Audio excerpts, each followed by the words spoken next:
Salam Sejahtera, a very good afternoon to our learned and distinguished panelists and all the participants of today's webinar. Welcome to this ARCASIA webinar session titled COVID-19 Pandemic, Regional Response by the Building Industry. And this webinar is organized by Malaysian Institute of Architects, PAM, with support of ARCASIA. I am Alvin Lin, the Vice President of PAM and your MC for today. The global COVID-19 pandemic started early last year and is still virulent worldwide.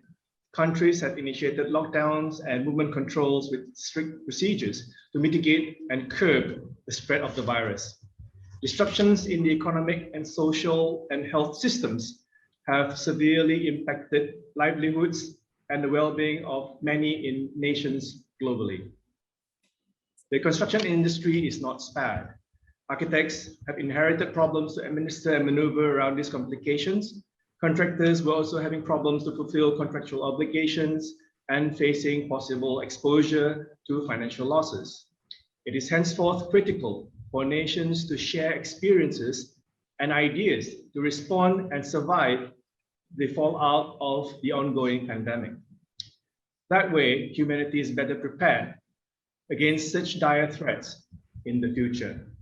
In this dialogue, we have the pleasure to be able to invite several speakers from our regional neighbors to share their respective countries' responses to the situation and plans for the future.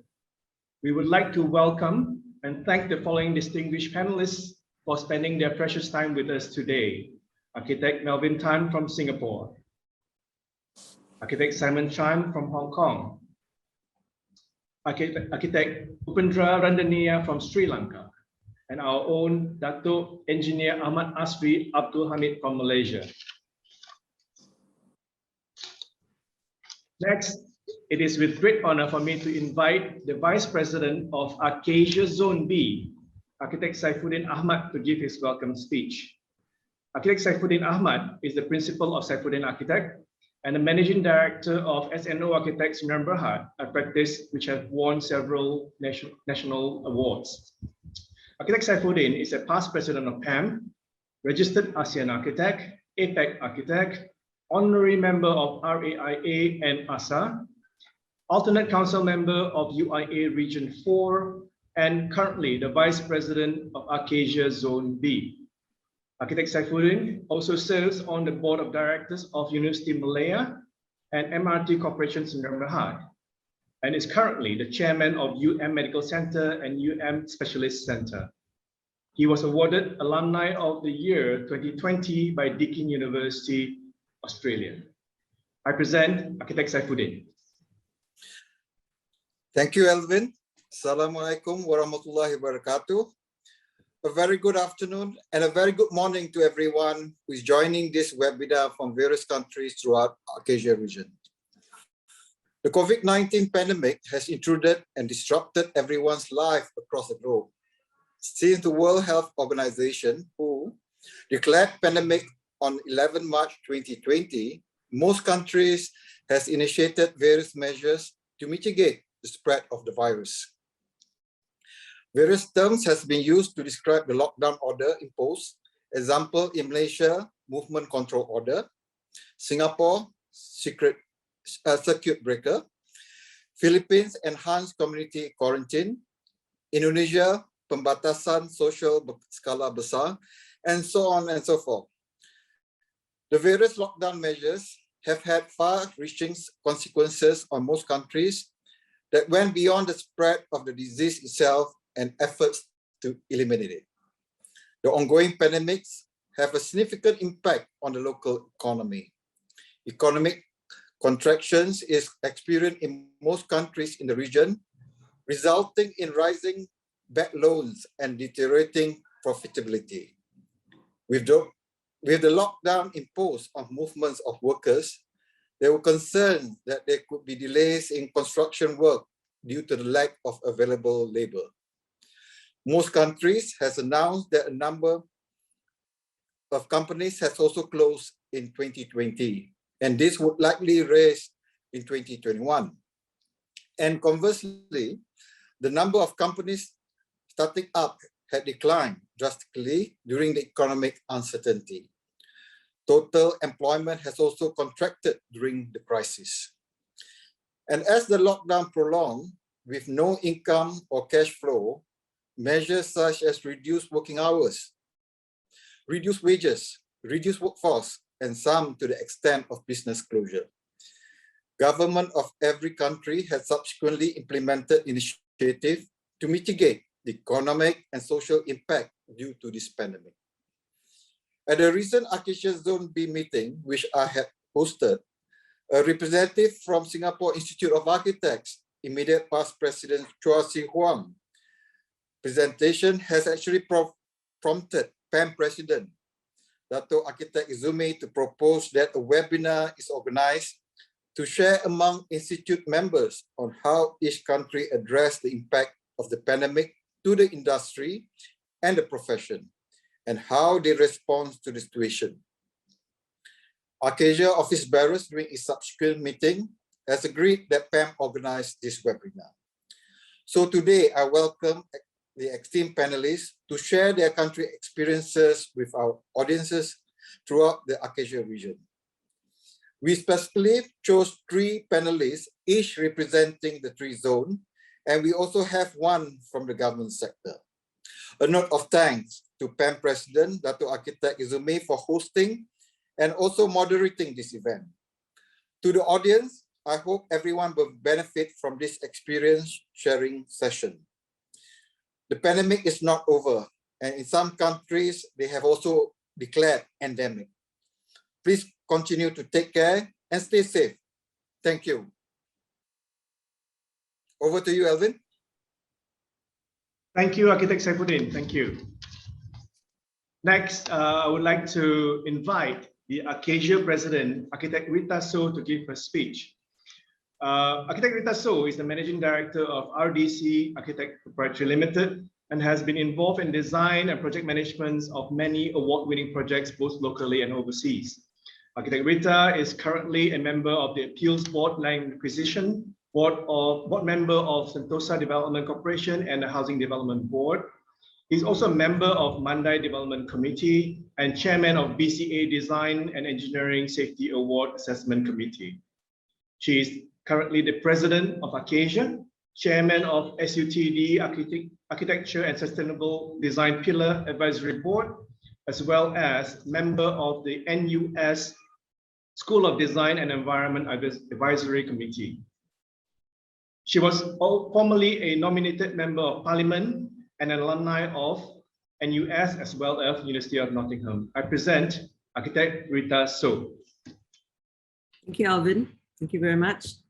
My dear colleagues, fellow architects, friends at ARCASIA, a very good morning, good afternoon to all of you.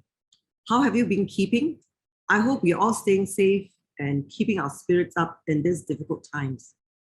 As what Saifuddin had said, it has been 18 months since COVID-19 pandemic hit the world, resulting in severe distress in many nations, global economic recessions amid many geopolitical turmoils. In addition, we were also impacted by the numerous natural disasters that hit many of us as a result of the effects of climate change. Despite the many challenges, with many restrictions on travels, we in ARCASIA had quickly pivoted towards uniting ourselves over virtual platform. This, I must thank my team members in ARCASIA, the office bearers, committee chairmen, their respective deputies, and many dedicated committee members and friends. With their intense dedication and commitment, we quickly rolled out online meetings, dialogues, workshop and forum to connect and work together on the many topics of concern.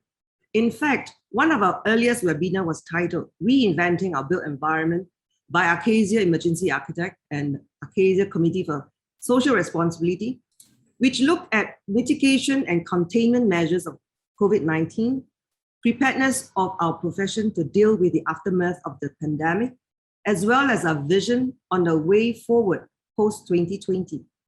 Today, it is therefore timely for us to wrap up our active series of webinars before our forthcoming virtual council meeting later this month in Shanghai, to focus on sharing of knowledge data and the collective experiences of regional responses by building industry to COVID-19. Indeed, my deepest appreciation and thanks to ARCASIA Vice President Zombi Architect Saifuddin, as well as HAM President Architect Izumi for their kind facilitation of today's webinar. I'm equally excited as you are to listen and learn from our distinguished panelists this afternoon as they share their presentations. Finally, as they say, every dark cloud has a silver lining. So I am optimistic that we as a profession can emerge stronger, more united, and with better resilience after this dreaded pandemic. In fact, on a positive note, this little virus is indeed a catalyst for change. As architects, planners, and designers, it had made us more aware of our urgent need to set critical strategies for creation care, the care for our planet Earth. It will be a long, arduous journey ahead, but change we must.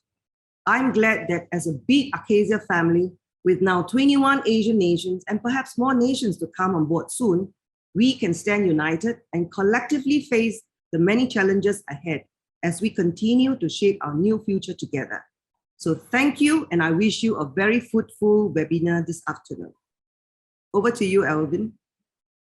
Thank you very much, Architect Rita. Now, we would like to proceed to the panel discussion.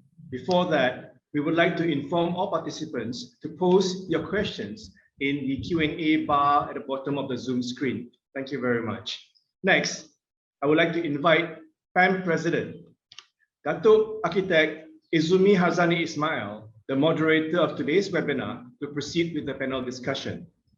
Datuk Architect Izumi is a director of Architect MAA Sdn Bhd, where he leads the implementation of various residential, commercial, hospital, and MRT projects. Architect Izumi is an alumni of University Science Malaysia and University Technology Malaysia. Datuk Architect Izumi is also currently the PAM President. He is also a board member of the Board of Architects Malaysia and has been appointed the advisory board member of Kuala Lumpur City Hall. He is actively involved in various government working groups and committees, including Pemuda's Technical Working Group in dealing with construction permit and Malaysia's Productivity Corporation. I present Datuk Architect Izumi. Thank you, Architect Alvin. Okay, Assalamualaikum, good afternoon and good morning to all the participants for this webinar. First of all, I would like to welcome you to this webinar. For the theme today, we are going to have a panelist discussion. Okay, the theme today is a COVID-19 pandemic, regional response by the building industry. My name is Izumi Harzani. I will be the moderator for this session this afternoon.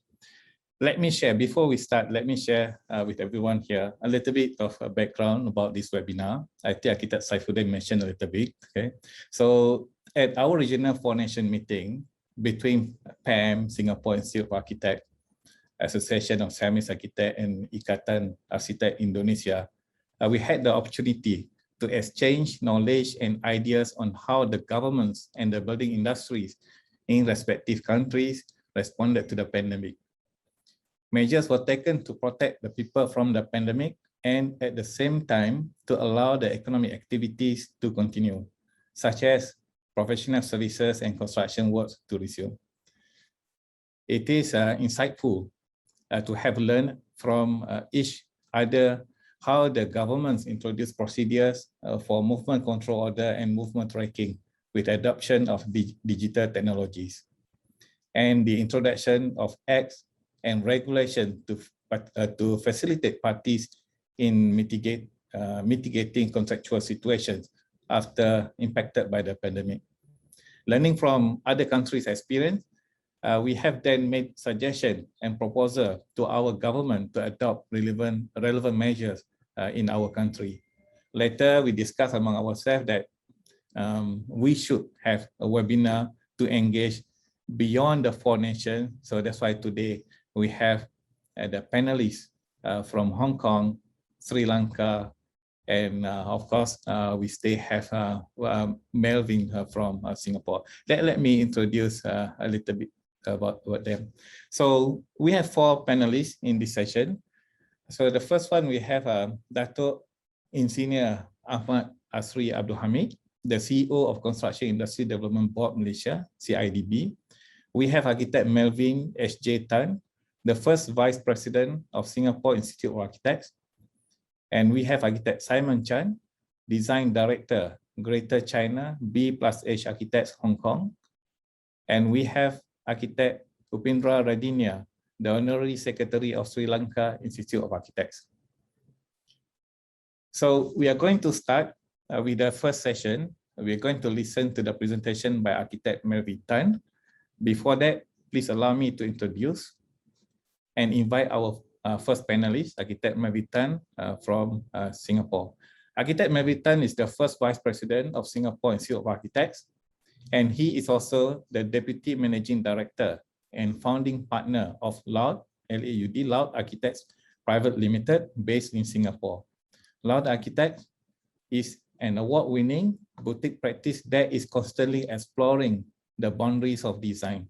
LAUD has received several awards, including SIA Design Awards, HDB Design Awards, and most notably, President Design Awards for their projects, Sparkle Thoughts by PCF in 2020 and DEC DECK in 2015. In 2017, the Urban Redevelopment Authority, URA, of Singapore chose Melvin as one of the 20 under 45 recognition recipients. He also sits on the Singapore Board of Architects investigation panel. Hi, Melvin. Are you there? Go on. Okay, Melvin. So thanks for joining us. Welcome. Most happy. Okay. Shall I take it away? So it is our pleasure to have you with us today. So you will have approximately 20 minutes to share your views and experience on practical responses by the regulators, the building industry in Singapore. So if you are ready, you may proceed now. Thank you. Thank you, Architect Izumi. Just share my slide. And if I may say, President of ARCASIA, Rita So, Vice President Zone B, Architect Saifuddin, PAM President Izumi, our moderator, and our very esteemed panel speakers today. It is an honor to be here. It's an honor to share. In fact, Rita mentioned a few things about climate change. Saifuddin mentioned about how the government controls have been varied across different states. Today, I'd like to just share with you some things that have happened in Singapore. And I would not just focus on some of the government initiatives, but also talk a little bit more about how SIA as an institute has also reached out to our members in this pandemic period, and how we've also strive to take care of them as they are members and they are important to us. But firstly, I'd like to extend greetings from the 61st Council of SIA, led by President Richard Lai. You will be familiar with our immediate past President, Sia Chi Huang, and some of the rest of the council members. Why I mention climate change is because all of us are going through a plethora of changes and challenges in the world. We not only have to deal with global shifts in economic structure, we also have to be faced with rapid urbanization. And in the past, perhaps 5 years, 10 years, we've been dealing with rapid urbanization in cities. But all of us now know that we are also facing the emptying out of our offices, because instead of being in the office, we now have to be working from home. As mentioned, climate change continues to be a big factor in all of our work. I mean, we cannot deal with architecture and urban planning without considering what the climate is doing with us. And of course, as mentioned, COVID has brought about the digital disruption, ever more so, and we continue to strive and ride on that wave of digitalization to get out of this pandemic, hopefully. But really, today's discussion is about how we deal with COVID. And as SIA, we continue to want to transform not just ourselves, but also our members through various means. These are the 4 thrusts of SIA: design, practice, education, and institution. And I will touch on these 4 aspects in our relation to the pandemic.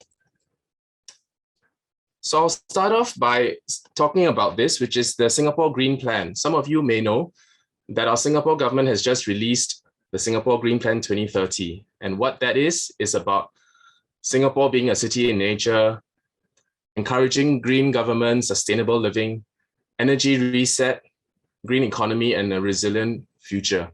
And this really is important because as we continue mindful of the effects that COVID has had on us, we need to look forward to a future and that brighter future. And a lot of us are asking ourselves, what is that future? The SIA has put in a Singapore SIA Green Book, which is tied in very closely with their Green Plan. And this continues to empower our SIA members in their strive to being better and to emerging from this COVID. In terms of design, we continue to give our members hope by organizing competitions so that they can be participating in some of them, hopefully winning projects for themselves. We know that projects tend to wane during this period. And so as a service to our members, we continue to encourage governments to hold competitions to allow our members to participate. One of them is the Founders Memorial, which was completed, well, the competition was completed maybe about a year back and is now in construction. We also have large and small projects. This is a very small project, about 4 million, just a streetscape placemaking competition, which we did in Geylang Serai in Singapore. But again, whether it's big or small efforts, I think all efforts go to lifting the morale of our members. More interestingly, for practice, the Singapore government has released several initiatives over this whole 1.5 years. Some of them help the contractors, perhaps in reducing manpower levies. Some of them help businesses such as us to transform or to support staff costs. So there's a plethora of initiatives that the Singapore government has continued to issue out.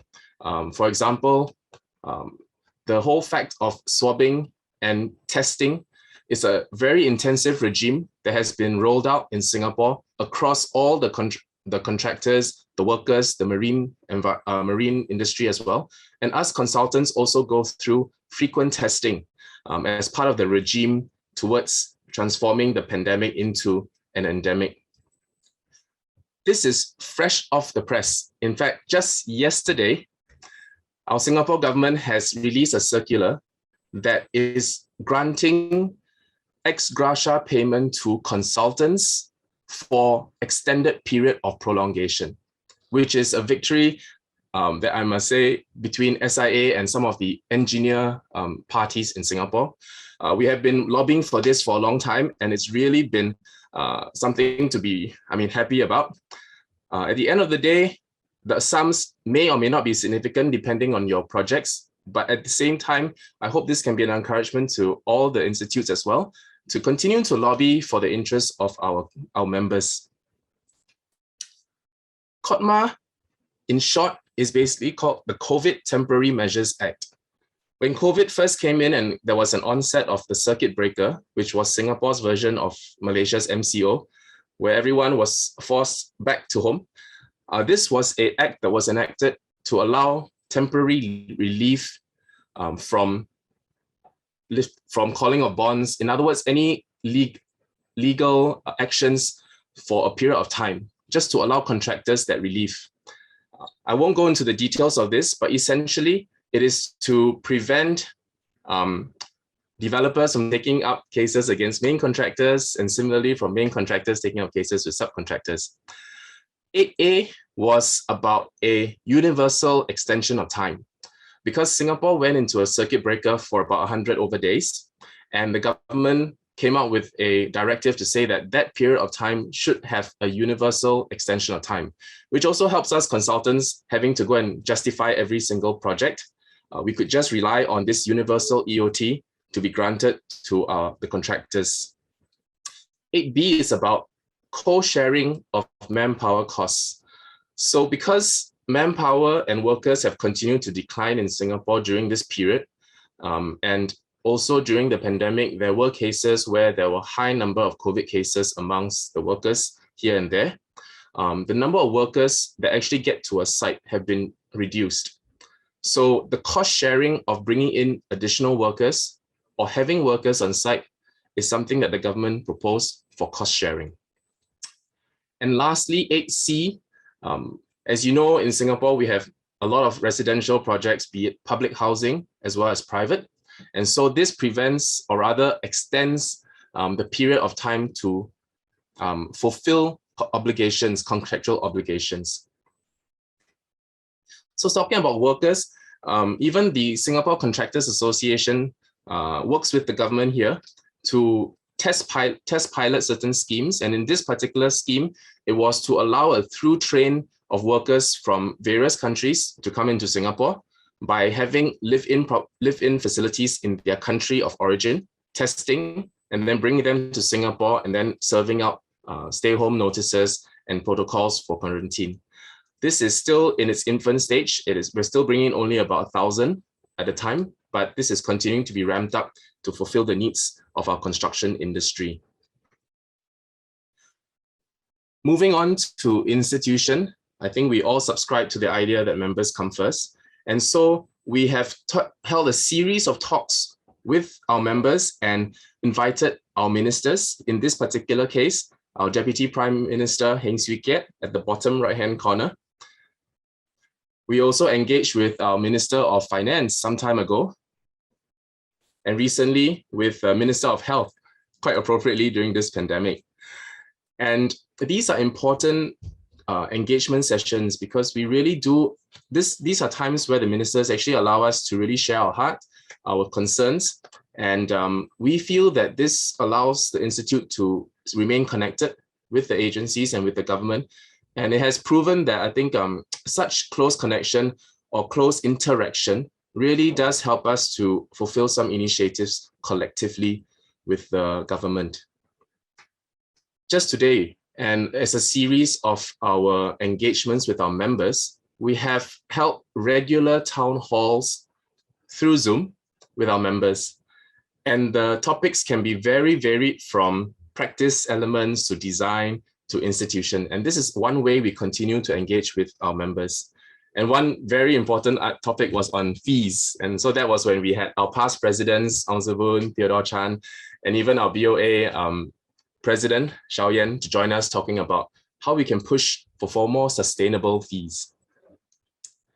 Something that we just started this year is a WhatsApp blast. So we now connect with all our members through a WhatsApp group, and we're able to push out announcements quickly to our members. We also use this as a way to inform our members of anything that they need to know, especially new regulations or new circulars that may come about because of the pandemic as well.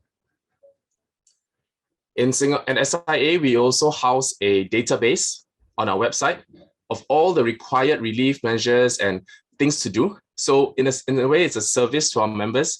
So instead of having to go to all the various agencies, they can just come to SIA and they will be informed of all the requirements they need to fulfill as part of their practice. Not to forget our younger architects, we have continued to engage them. These are students, fresh graduates as well. In fact, we did a survey recently, and the results are a bit bleak. A lot of the young architects are disillusioned. They do feel that architecture is a very difficult profession. And I think part of SIA's goal is to also encourage them and hopefully build them and then, give them some moral support as well. In terms of local and regional engagement, ARCASIA has proven to be a very, very important platform for us to engage, as well as Four Nations. As you know, recently we launched the book, the Four Nations book. I think that was a fantastic effort, and it was so wonderful to actually see all our friends from the different countries, although it was a Zoom setting. But in Singapore, as our outreach to our community, SIA has again conducted competitions, design competitions. And in this particular case, it serves two purposes. One is to give our architects opportunities. The others is actually we do these competitions for charitable organizations who may not have the means to actually hold a competition. So in this particular case, the Children's Aid Society came to us and we actually did this competition pro bono for them. And they were very happy because they managed to get a wonderful scheme. And this was their winning scheme by one of our architects, Ernesto Betma. And a similar one that we did was for Chayong Foundation, which is a dialect group association when they wanted to build the headquarters building in Geylang. I'd like to just spend a little bit of time on this.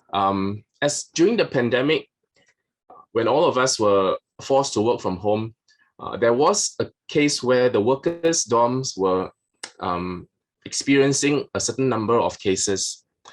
And the Urban Redevelopment Authority approached SIA and asked us whether we would be willing to work together to see how we could improve the specifications and design of the workers' dormitories. If you look at a typical workers' dormitory, it can sometimes be like this. This is one of the worst scenarios because we do have much better dorms. But as we work through, and the work group comprised some council members as well as some SIA members, we started to articulate some of the key elements that every one of us should be entitled to in our habitat. And so we looked at personal space, we looked at basic amenities, we looked at ventilation as a requirement rather than as a good to have. We looked at how organization of the rooms would fulfill both ventilation, habitat, as well as rethink how the pandemic has forced us to change our habits. So in this case, you actually see that when you come into this dorm, the sinks are up front. The idea being that we're all taught to wash our hands all the time, right? So the idea is to wash your hands first, then go to your sleeping spaces. And this whole change of cycling of events or activities must come into the architecture as well.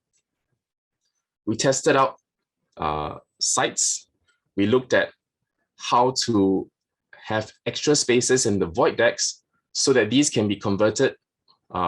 In peacetime, they can be used for activities, but during difficult times, they can be converted as mass areas for housing, recovery areas. So this is an example of something that was done in the Expo Halls in Singapore, which I believe has been done around the world as well. So the question perhaps for us as I conclude is what's in the future for us at SIA and what are we doing more? So we talked about, I think Saifuddin talked about perhaps companies closing down, talked about not so many new companies coming up.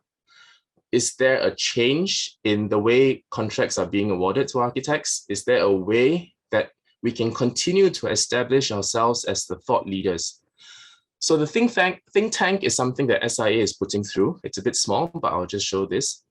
It basically is a way that we feel that we can approach, be it government agencies or private sectors, to where SIA brings in a team of thought leaders or experts in a particular area. And SIA actually sells this service to the government or to an agent, and they engage us to hold perhaps surveys or thought leadership explorations, a bit like what we did with the Workers' Dorm, and a bit like what we're doing with Paya Lebar Air Base, which I'll talk a little bit about now. So currently in Singapore, we have a Air Force base called Paya Lebar Air Base. In about 10 years' time, it will be vacated, and this will provide a swap of land right in the middle of Singapore. So URA came to SIA, or rather SIA mooted this idea with URA. Why don't let SIA and our partners, Singapore Institute of Planners, come up with 2 concept master plans for you? So we actually organized ourselves, put in lead planners and lead architects, as well as members.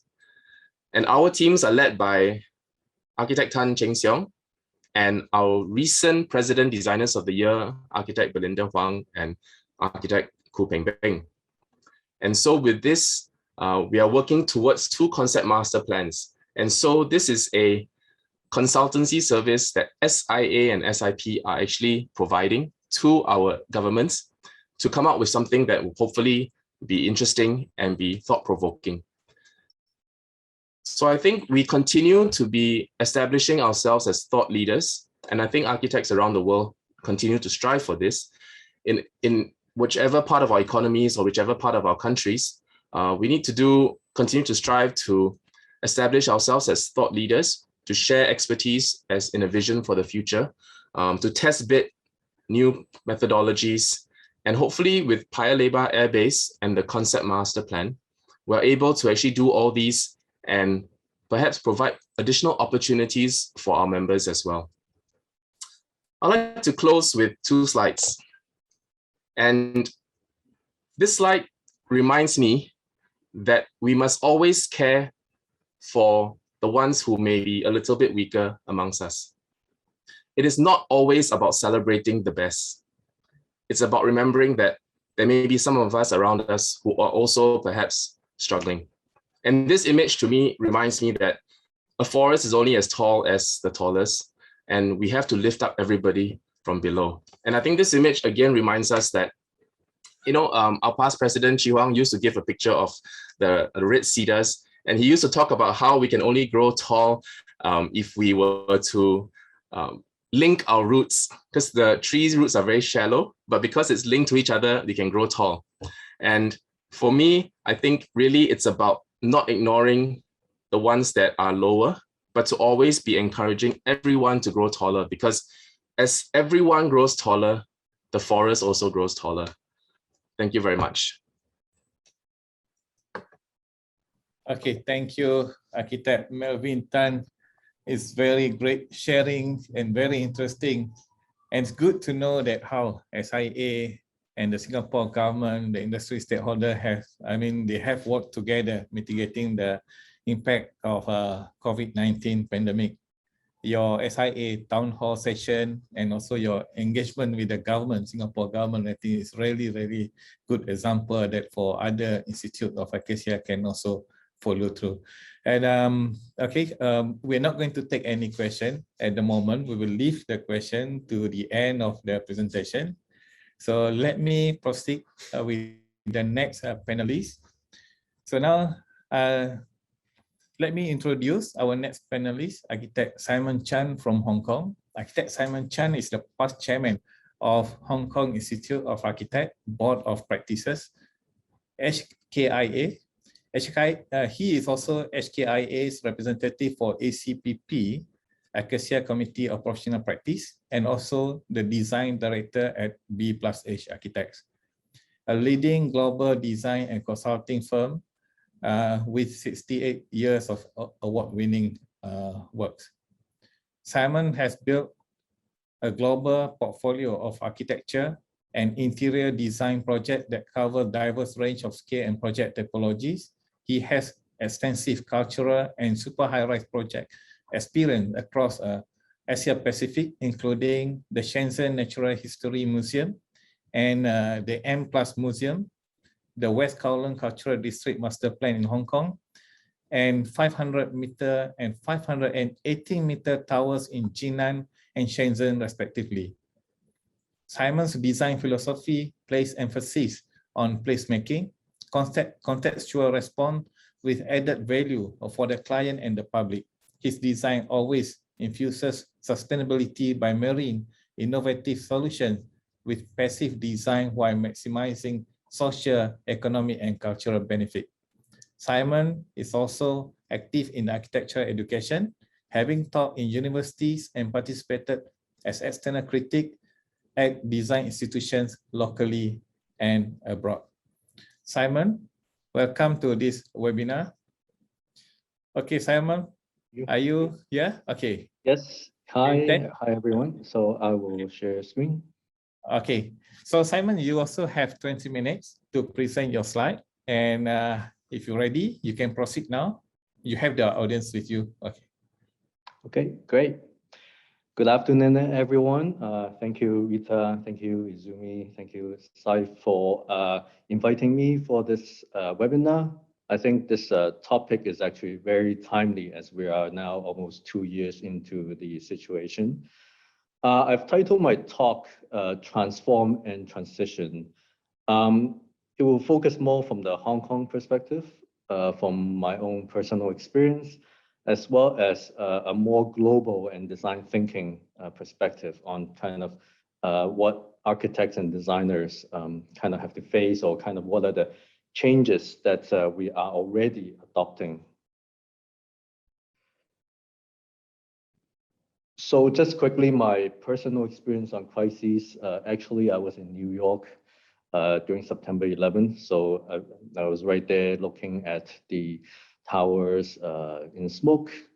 And then in 2003, of course, in Hong Kong, we experienced SARS. At the time, I was working in Toronto, but I kept close touch with my friends and family in Hong Kong. And in fact, the company I was working for had a hospitals project, and some colleagues had to be quarantined at that time in Toronto. And then for the past 2.5 years, of course, it has been a roller coaster for Hong Kong and for myself. As you know, in 2019, there's the social situation. Actually, in fact, because of that, some of the staff couldn't get to work because of disruptions in the highway, in the metro systems. So at that time, the office I was working at already implemented this work from home idea. And then, of course, at the beginning of 2020 till now, we no longer can travel. At the beginning, my previous office exercise is 50% kind of staff work from home.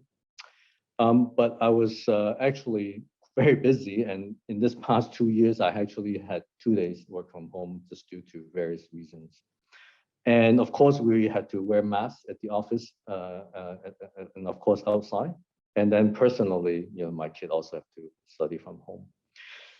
Just some background information of Hong Kong. You see that probably similar to a lot of countries where the GDP had dipped in the year 2020. But you can see actually ours started in the third quarter of 2019. But then in the last 2 quarters, we have actually a positive growth, which is good news. Our Hong Kong government has a very good online dashboard about the COVID-19 situation. You will see all the confirmed cases, and then how many are currently hospitalized, and then even links to which buildings have been affected kind of throughout as time goes on. We've been about over 60% of the population vaccinated. The summer actually had kind of grown rapidly because at the beginning, Hong Kong people were quite hesitant in getting vaccinated. But since the summer, our numbers have grown quite well. But while there are lockdowns in most countries, actually Hong Kong, we didn't have a lockdown at all. But of course, we're all experiencing the new norm, going through Zoom meetings, wearing masks, cleansing jails, social distancing, we cannot travel, and then of course, online shopping. We still have these social distancing policies in the public and in restaurants. And throughout the past 18 months, we have shutdowns, temporary shutdowns of spas, gyms, cinemas due to confirmed cases.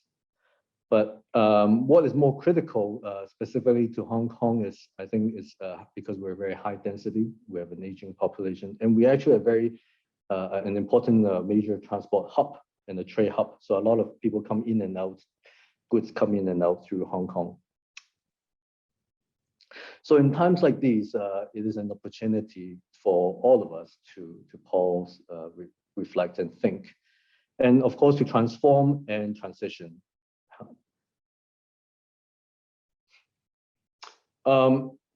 Actually, Hong Kong, in a way, is lucky in a way because we had experienced SARS back in 2003 and other flu kind of pandemics. That our general public are actually very aware of personal hygiene. So when there's, even when people are sick, they would wear masks on the public transit just before the COVID. And then we are also quite, familiar with home hygiene and even the idea of quarantining. And then, of course, with each kind of these pandemic, like the SARS 2003, our building and planning regulations had continued to upgrade to kind of respond on that, like such as the code on the light and ventilations, guidelines for healthier cities, how do we improve public and environmental hygiene, looking at development density, air ventilation assessment, etc. But of course, when COVID did come, it still caught everyone by surprise, right? We had to line up for masks. People kind of went all out on buying rice and just tissue. And then, of course, there are different groups that had to go through mandatory testing due to confirmed cases. And then, as I mentioned, because we also have a lot of students study abroad, there was also kind of this kind of influx back of our students studying from abroad, which did kind of add to some of the pressure on the COVID situation. I'll go through a few examples of how, in terms of Hong Kong buildings or have adapted or built to respond to COVID-19. This is the Asia World Expo. It's like a convention center exposition building next to our airport. It's meant for conventions and concerts. Madonna was here in 2016, but it was quickly turned into a testing center at the beginning.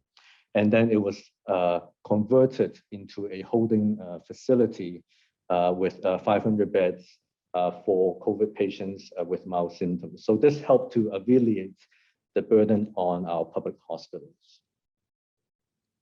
And then another, it's called a holiday village site run by the government. It was also converted into a temporary quarantine center in early 2020.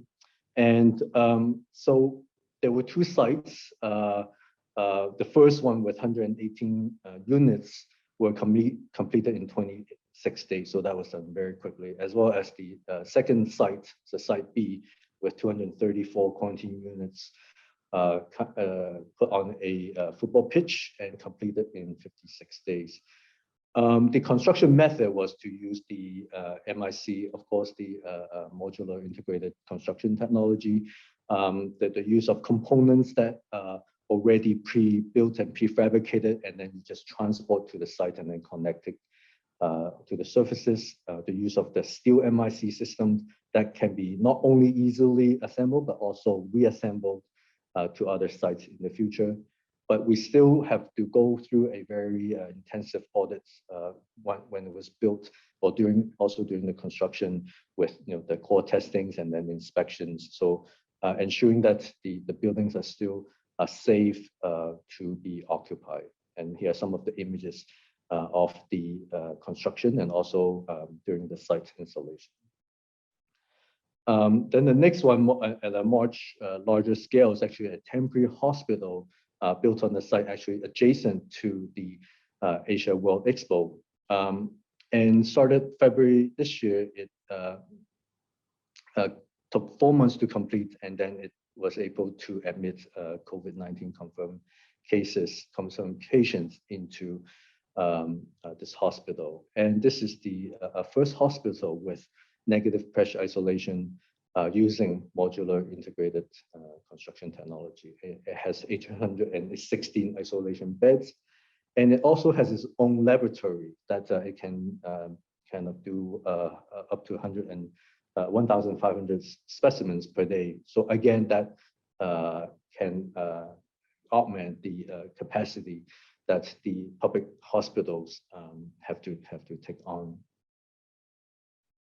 Here are some of the imagery of the MIC, and then also we heard the DFMA construction, the design for manufacture and assembly. Again, this was built in a very short time, but again, it's kind of designed and fit for isolation units and as basically a hospital. Beyond kind of the retrofitting or even kind of building new temporary buildings, we had to transform our community centers to become testing centers. Part of our central library became the community vaccination center. And even hotels, some of the hotels become designated hotels or quarantine. So all this, we have to practice good hygiene, and then it leads to questions of how do we design buildings to be able to transform into these different typologies or kind of for these specific needs during specific times, in our design, but also in the guidelines or in our regulations. Even at the building that I worked in has slowly kind of implemented different measures as time goes on. So, so of course, at first there's these screens at the reception desk, then they put in these this infection spray, sanitizers. They've improved on the temperature scanning, and then even in the lifts we have these grids to encourage distancing. And then all these kind of touchless device, including the closing and opening of the lifts, and then they have just installed these touches or the card readers for the toilets. In terms of the construction industry, we had cases that that affected a large group of people because of the large gathering at the construction site. So, for example, in January this year, there was one confirmed case that led to kind of 10 colleagues tested preliminary positive. Then the government had to issue mandatory testing order to the site. So up to 1,500 workers had to go through testing. But in response to that, for example, at a building that I worked on for many years, the M+ Museum, they had implemented these anti-epidemic measures at the site. So body temperature checking, regular cleaning and disinfecting measures, social distancing, as you can see in the canteen, and then it's also a site where they roll out this testing program by the Construction Industry Council and the Hong Kong Construction Association, where private testing agencies would be arranged to provide the specimen collection services at the site for the workers. So so the workers don't have to go to the testing centers. It kind of they just come to work and drop off the specimen. So so this is kind of the measures that the government or these councils have implemented and to help out the construction industry. And then from February on, every personnel going into the site had to present these negative results of tests. So this is a measure by the construction industry to provide kind of funding and these kind of helping to pay for the testing for the workers and then for the contractors. At the Hong Kong Institute of Architects, we also had to respond to the situation. We introduced online CPD lectures, webinars. In fact, with the online lectures, we have more participants than actually face-to-face attendance. So our attendance at group, but also attendance for our committees and board meetings. At the same time, HKIA, we continue to feed our members information through our website, e-weekly, Facebook, etc. And we work with the government with the buildings department, for example, on kind of resolving problems in terms of our plan submissions, testing and vaccinations. And we support the government to execute this scheme that subsidize our practices to hire fresh grads and assistant professionals. Some personal on-the-job experience. Of course, we now all communicate via VC. So, but I work in projects in China. So there's other, there's the Move, and of course we use a lot of WeChat. But I have to say without the face-to-face meeting, it does kind of lack this kind of coordination and communication efficiency. It's hard to, you don't have this body language, and the content may get lost. And I think there's also this trust issue.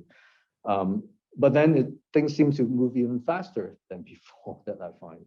And just to share an image to the right, that's unlike, let's say, the Western Zoom kind of culture, we don't tend to turn on, in China, they don't tend to turn on the video. So we actually don't know their faces a lot of times, even when you have 30 people in the call.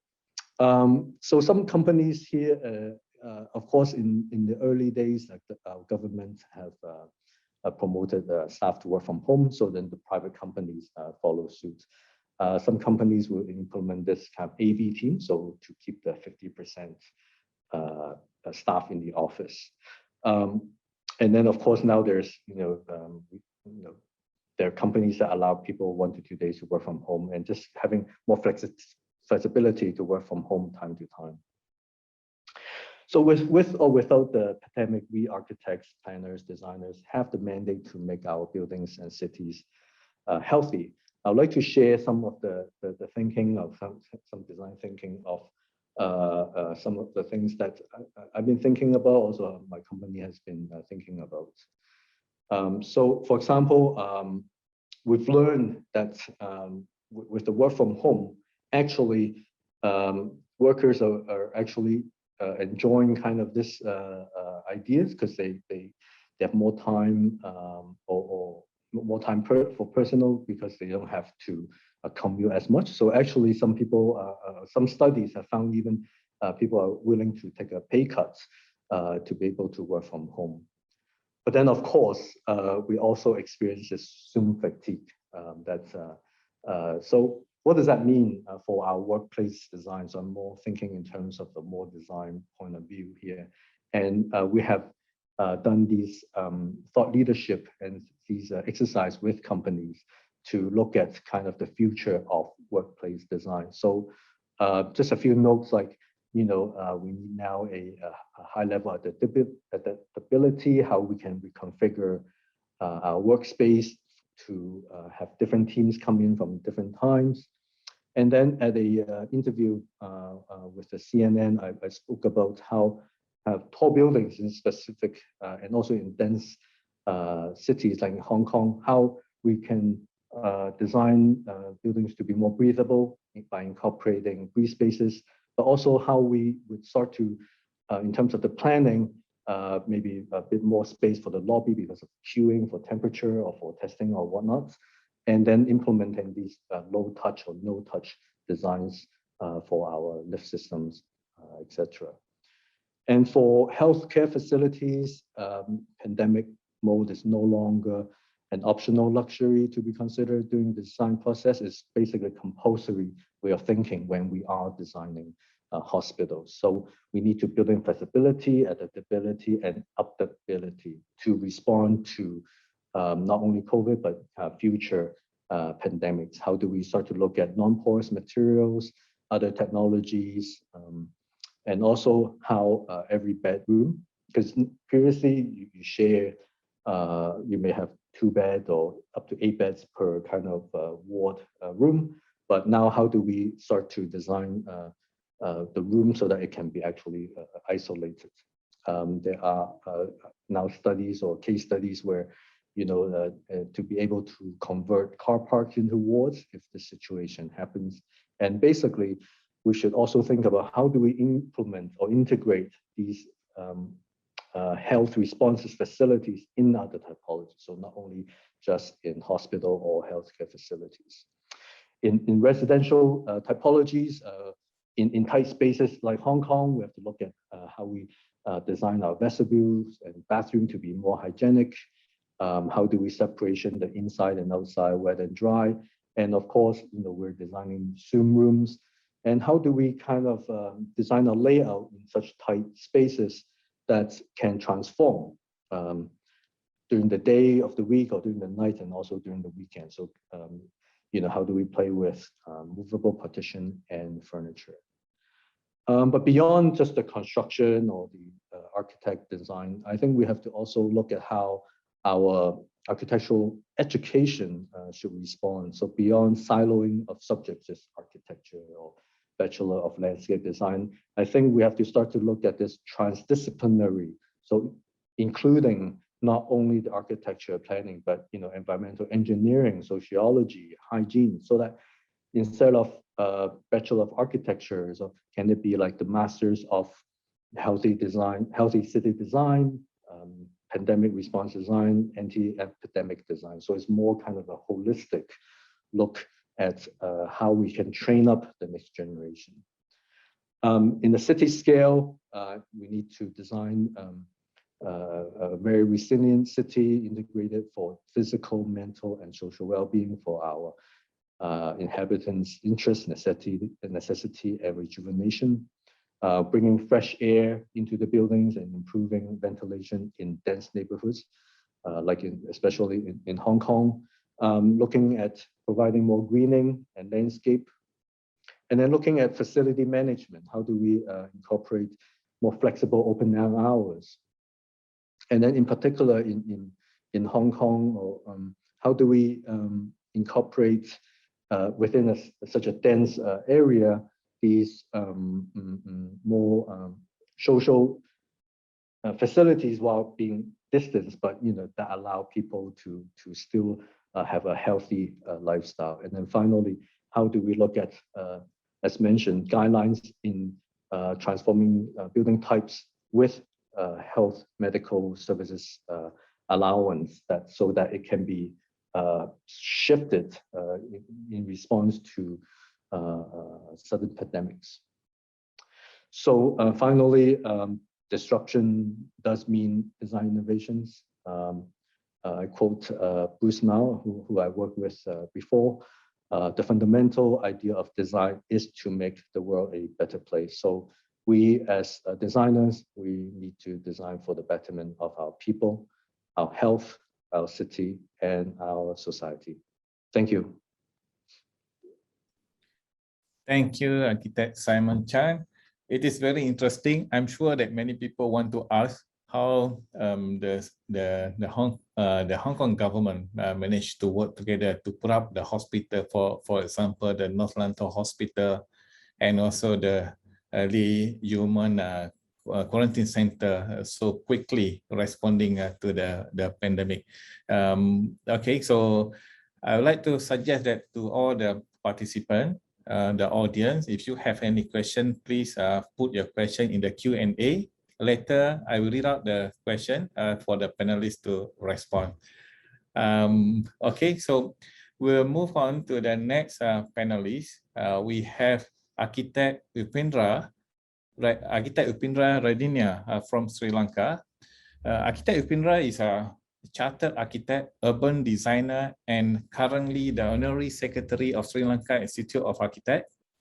He obtained Bachelor of Arts in Architecture Studies from University of Huddersfield, UK, Master Science in Architecture from University of Moratuwa, Sri Lanka, and Master of Architecture in Architecture and Urban Design from University of Helsinki,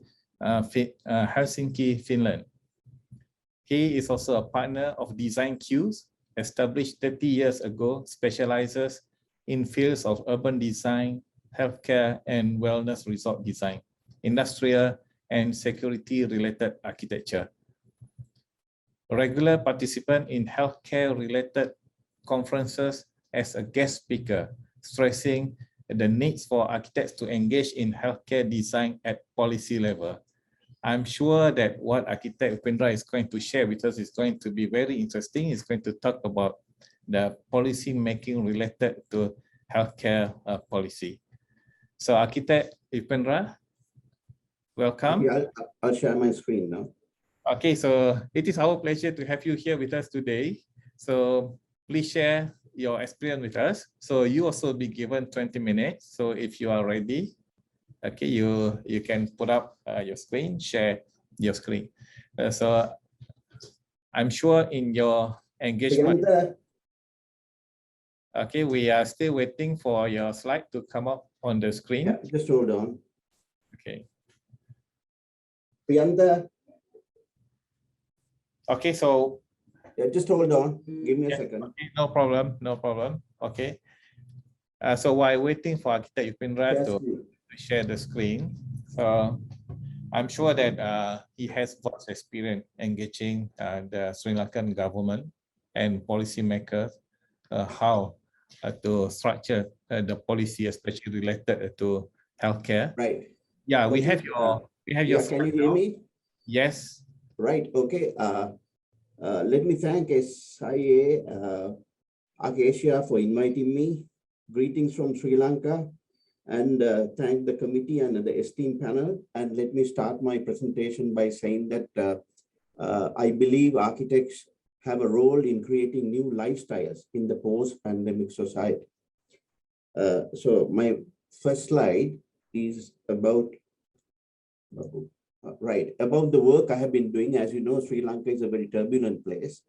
Nearly 30 years of war, then we had a break, and then there's a bomb blast, another break, then we have COVID now.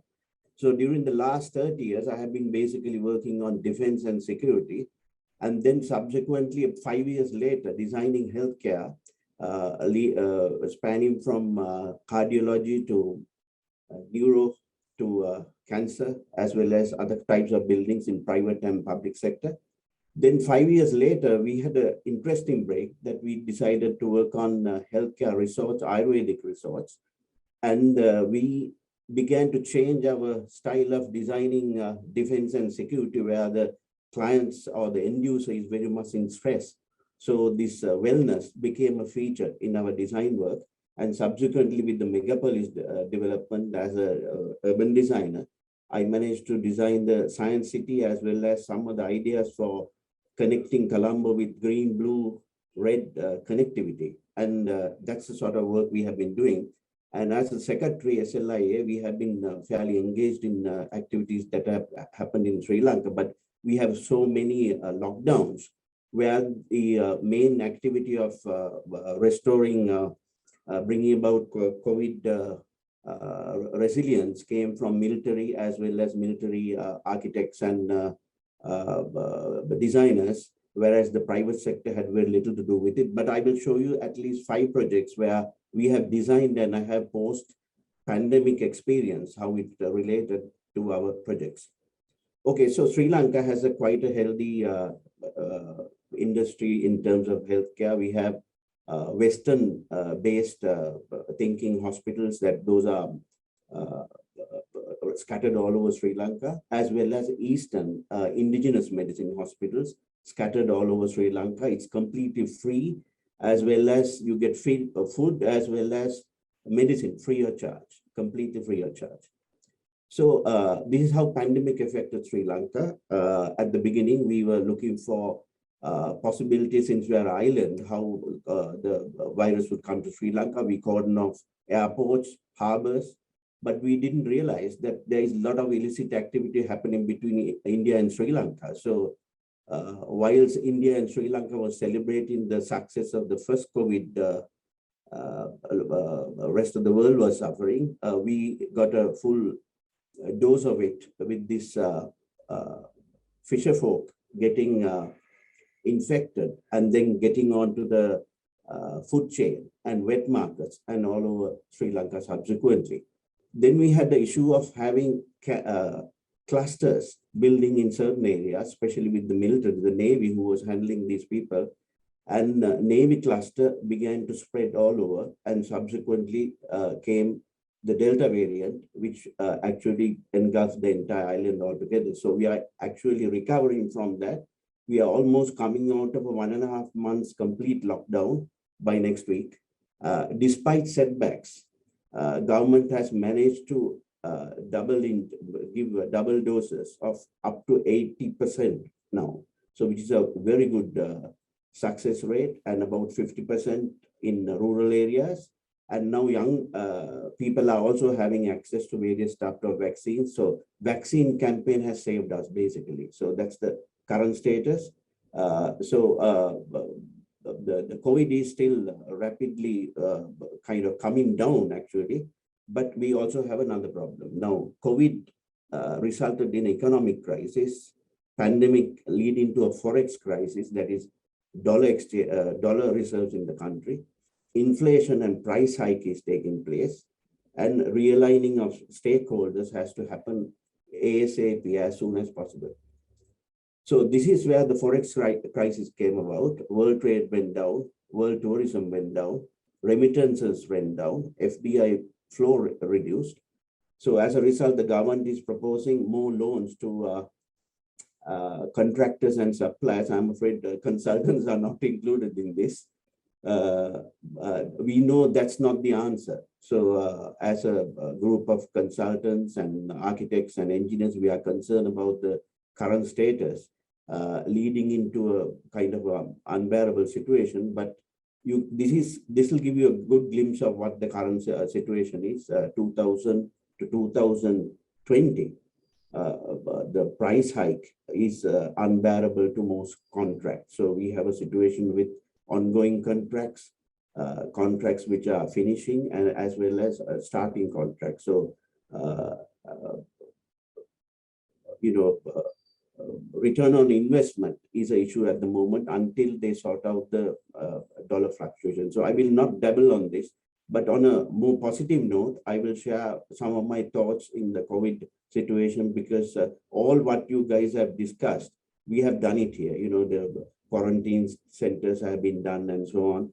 And I can personally share some of my experience in terms of design and how those hospitals fared. Almost a post-pandemic experience in 5 hospitals that I have designed, and I can share that with you. So this is where the problem is. Climate emergency was ignored. Everybody thought of a quick fix. Doctors and politicians are debating among themselves. I think they were missing the forest for the trees. Architects in most countries were never on the main line. We were never in the policy making level. I was watching what RIB was doing, AI was doing. We were never consulted, partly because we were in lockdown. But certain institutes had various post-pandemic, how to recover and so on, trying to bring some method into the madness. So Sri Lanka was the same. SIA was trying to get involved, but the military and the government handled most of it. So in a way, it's good because they had the means to move about, and we were all concerned about the COVID situation. So the climate emergency is real. Wildlife trade is real. And Asia had their share of, we had to be concerned because most of the zoonotic viruses came from Asia, and chances it will happen again. People fighting over toilet paper won't be that ugly if people start fighting over food. A good land now becoming arid land, and food crisis could be worse than the pandemic. And there are much more pandemics to come if we go on at this level.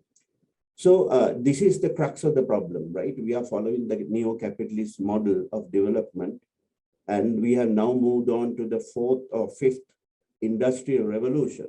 And end of each industrial revolution, there's a birth, growth, and a death. We had 3 successful golden ages, which brought about the urban Victorian living in England, cosmopolitan living in what they call belly epoch, which is to do with age of steel and heavy engineering, first globalization. And we are still reaping the harvest of the 4th industrial revolution, which is suburban family. Now, this is the problem. In all of Asia, which is rapidly growing, everybody wants to have 3% growth. And can the entire the world live at that kind of rapid development, urbanization, and where does the raw material come from? So what is good is that eventually these pandemics result in a positive, what they call a golden age for development, and hopefully what is the type of golden age we are looking at. So that is a challenge which architects have to take on.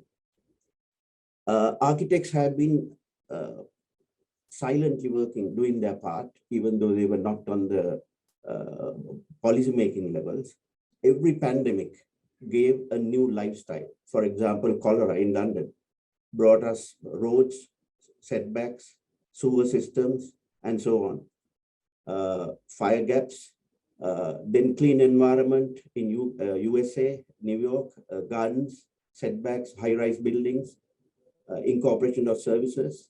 Spanish flu gave us different types of hospitals, zoning, and so on. And of course, tuberculosis gave us sinks, sanatoriums. This Alvar Aalto in Finland.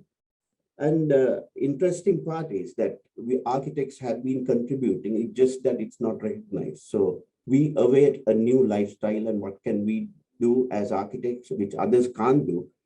Planners, architects, all designers together, we have to think of a new era of new lifestyle. We have to decide on a new lifestyle, which is tropical. And the best quotation I could think of is, we shape our buildings and thereafter it shapes us. So it's a cause and effect situation. We don't really give a solution, but we create lifestyles to get over that situation. So I have now come up with a new quotation that is, architecture shape behavior, pandemic shape architecture. So in that sense, architects have to think beyond well-being, optimism, and humanism to move to the next generation of, that is what is expected from architects. So I am using a little sketch by architect Charles Correa to show that our real issue will be after the pandemic, would be to design the semi-private and semi-public areas in tropical climates, because we have decided to go by following the Western, thinking that they are all air-conditioned and close proximity creating. So these are some of the ideas that could come out. We can use agility, retrofit our cafes, streets. We can think of neighborhoods, small scale neighborhoods, not large neighborhoods, which are handleable. They can adopt them into resilient communities. We can think of new routes of innovation, smart cities. Even in Sri Lanka, everybody began to use WhatsApp and various contact abilities during the COVID period, multimodal hubs. Then we can also have choreography movements, having touch-free access that is already happening in some parts of the world. Smart environments, these are definitely going to come in the next 10 to 15 years.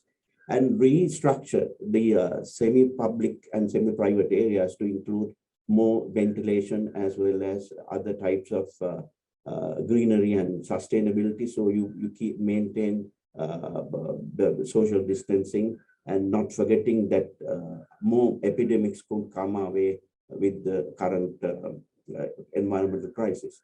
So this is the area that I have been working on in terms of typologies. Healthcare has moved on far beyond any other type of typology, simply because more money and effort have been placed on this. Biophilic design, that is bringing environment into the building, and as well as neurophilic, that is to sort of create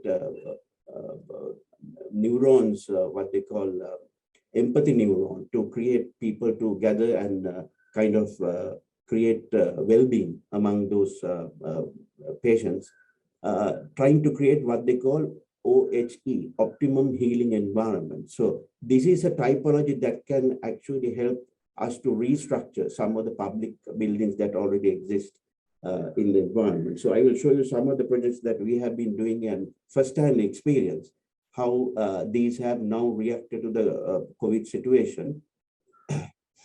So I talked about the COVID resilience and how the fisher community got affected. Obviously, if they're illicit, the security forces, the Navy that get trying to arrest these people.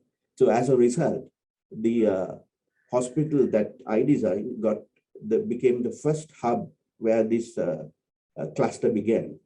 So this is a hospital that we designed right next to the Colombo airport, not so far away. And there were lots of trees, so we didn't want to cut the trees, and a Navy commander helped us. We retained the street and create a spine, and these clusters of buildings were defined as zones because Navy has lots of ranks and all that. So the spine can grow as well as the cluster of various activities can add on. So this particular building became the hub, and the resilience, the building, how it performed was quite commendable. And the way the reaction we got from the inmates and the doctors is that this the passive cooling system we use the northeast rain of the wind that we have, and 6-story high atrium, which is a spine, became the centerpiece for these various COVID patients. And remember, this was the first experience they had with COVID. And doctors were very careful, and they were very comfortable handling those patients and moving the more serious one to the air-conditioned and more sterile areas.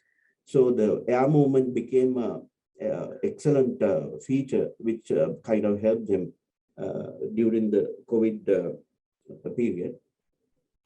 Then this is the spine. As you see, it's a continuous spine, and the buildings are left on the pods are on their sides, as well as the air movement became the clean, almost a lifeline for the patients and the staff to work within that activity.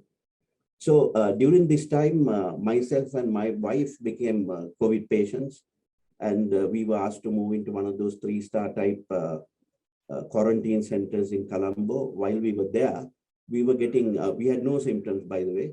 So first-hand experience. So I started getting text messages and various from the Navy saying that, look, Navy is now spreading the disease among their front lines. So can you help us? So we did a quick sketch, which became a typology in the front areas in the outpost.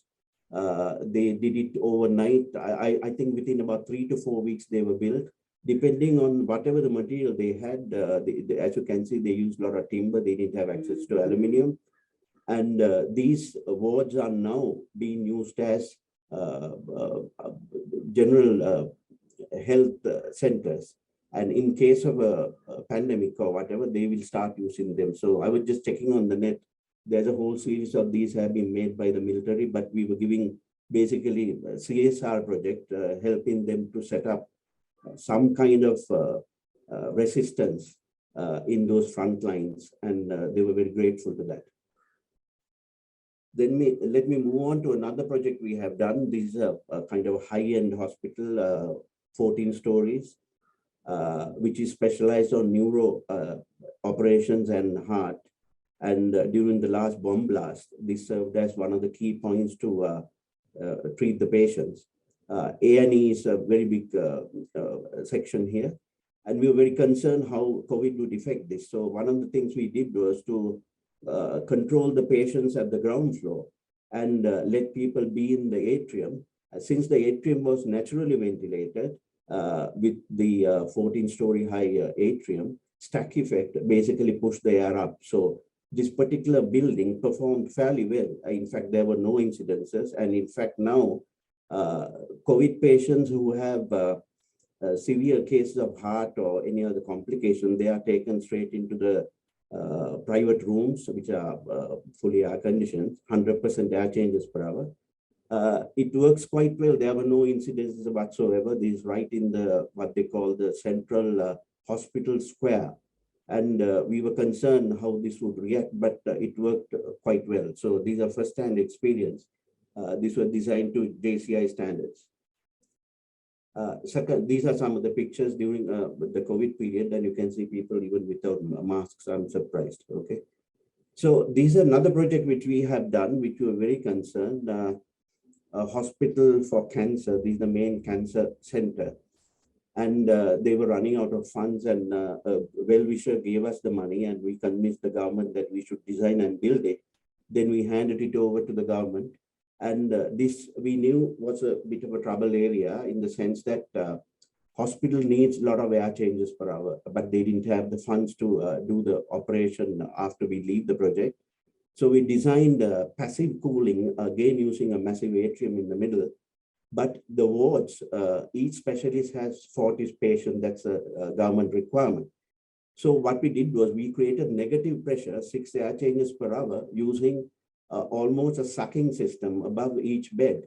So this big conduits or AC sort of ducting system pumps air out every 24/7 all day long, pumping air from wards into the rooftop and creating 6 air changes per hour. And this has won several awards. The best part of it is that even during COVID, we created a whole load of little areas where patients can move and be by themselves. And there were music sessions, there were art classes, there was yoga classes, the nurses singing songs, all that. Because it was zoned in such a way, these little clusters of pockets of people can kind of be together. And that had, again, no COVID instances, even though most of the patients were kind of vulnerable, some were after chemo and so on. So this is early stages of the pandemic. You can see so many Santa Clauses having a party. Some of them are doctors. Had the earliest Christmas party. This is just before the pandemic hit Sri Lanka. Again, a hospital is working perfectly. There is no alarm for concern as such, because the carefree attitude is not normal. Everybody wear masks, and as well as people are forced to maintain high hygiene standards. So the fresh air movement was the key to the success of this project. So I must say that going back to the basics of architecture in the tropical climate, to use passive cooling as well as mechanized active cooling, if there is active creating negative pressure, seems to have worked in these 3 cases. So this is another trend. Now, these are high-end housing project that's happening just outside Colombo, has requested us to do a Ayurvedic type hospital. And most of the housing schemes are now asking for healthcare facility within the premises in case there is a potential pandemic of some sort. So this just to show that health and care is taken quite seriously by even private investors. This is a project in Maldives, which we have done a retrofitting of the SARC conference hall, which was used only once for that particular event, which was run down. We were asked to come as healthcare consultants, and now we have restored it to a state-of-the-art hospital. Now it's being used as a COVID center. Currently, we are adding another building right next to that.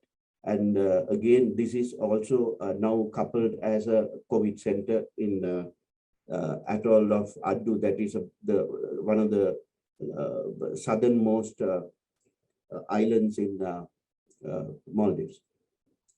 So this is the last project I would like to show you. Architect, you have about 3 more minutes. Yes, this is my last slide. Oh, so okay. This is the Sri Lankan famous Fauci of Sri Lanka, Dr. Ananda, who's having this. This is the main immunology center designed by the British long time ago, single-story buildings, which is orientated in a particular way, as you can see, which gives a fantastic air movement. And he has run out of money, so he called us and said, "Can you help me to set up an auditorium, which will create to him to train and send the doctors out?" So we just raised the funds and we have started working on it. And I also said, "Can I do a sketch for you to design a high intensive care section for you?" So we are taking that chance. And these are some of the sketches. These are some of the ideas we are thinking, how we can be doubled up as a normal hospital. We are raising funds for this. We will go to the government. If they say no, we will raise the funds on a private capacity, which we did for the cancer hospital. And I see architects have to be enablers, especially in a country like Sri Lanka. We can find funds. We can be the agents for creating and designing a lifestyle change for the future. Thank you. Thank you, Architect Upendra.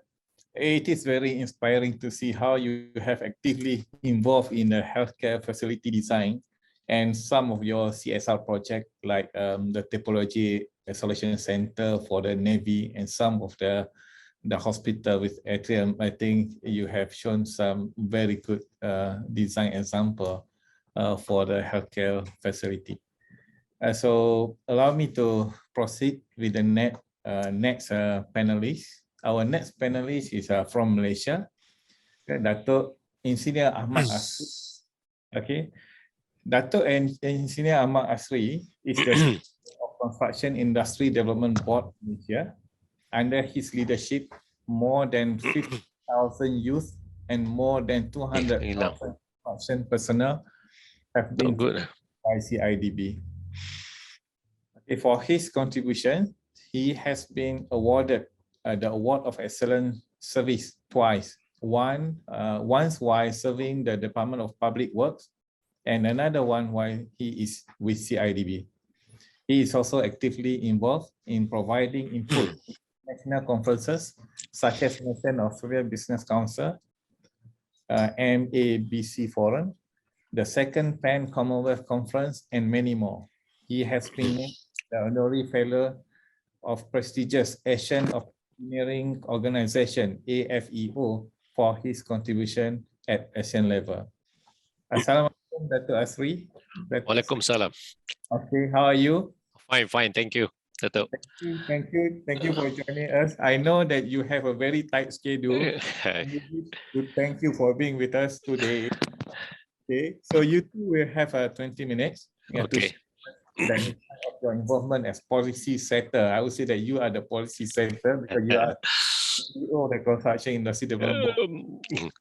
So, okay, you are ready? Okay, yeah, I'm ready. Thank you, Dato'. Please proceed. Okay, all right. Thank you, Dato' Azumi, the moderator today, and also Engineer Architect Saifuddin Ahmad and Architect Rita So, as well as our panel speakers and all participants of this webinar today. Assalamualaikum warahmatullahi wabarakatuh. Salam sejahtera and good afternoon.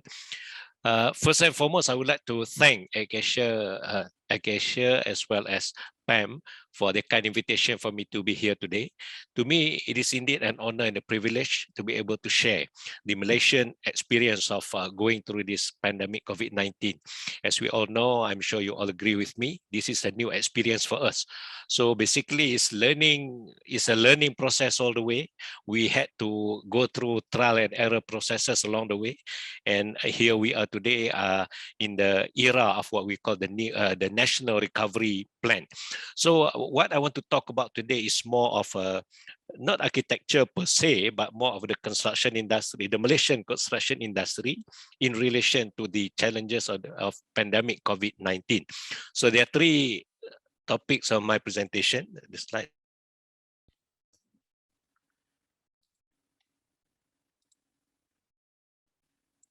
Okay, all right. All right, there are three topics of my presentation today. The first one is basically talking about what we call the movement control orders imposed by the government and the issues and challenges related to this MCO.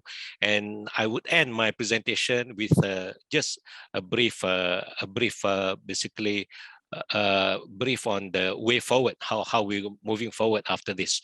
So basically, looking at the MCO in Malaysia, the government started to impose MCO, what we call MCO 1.0, from on the 18th of March 2020, and this went on up to until 12th January 2021, and eventually it's moved to MCO 2.0 from 13 January to 11 May 2021, and later after 12 May to 19 August is what we call MCO 3.0, and on 1st of June to 19th of August was a period of what we call again the second round of total lockdown, and on 20th of August it has been renamed. I think the MCO carry a very negative connotation to the country, to the industry as well, so I think the government changed it to National Recovery Plan.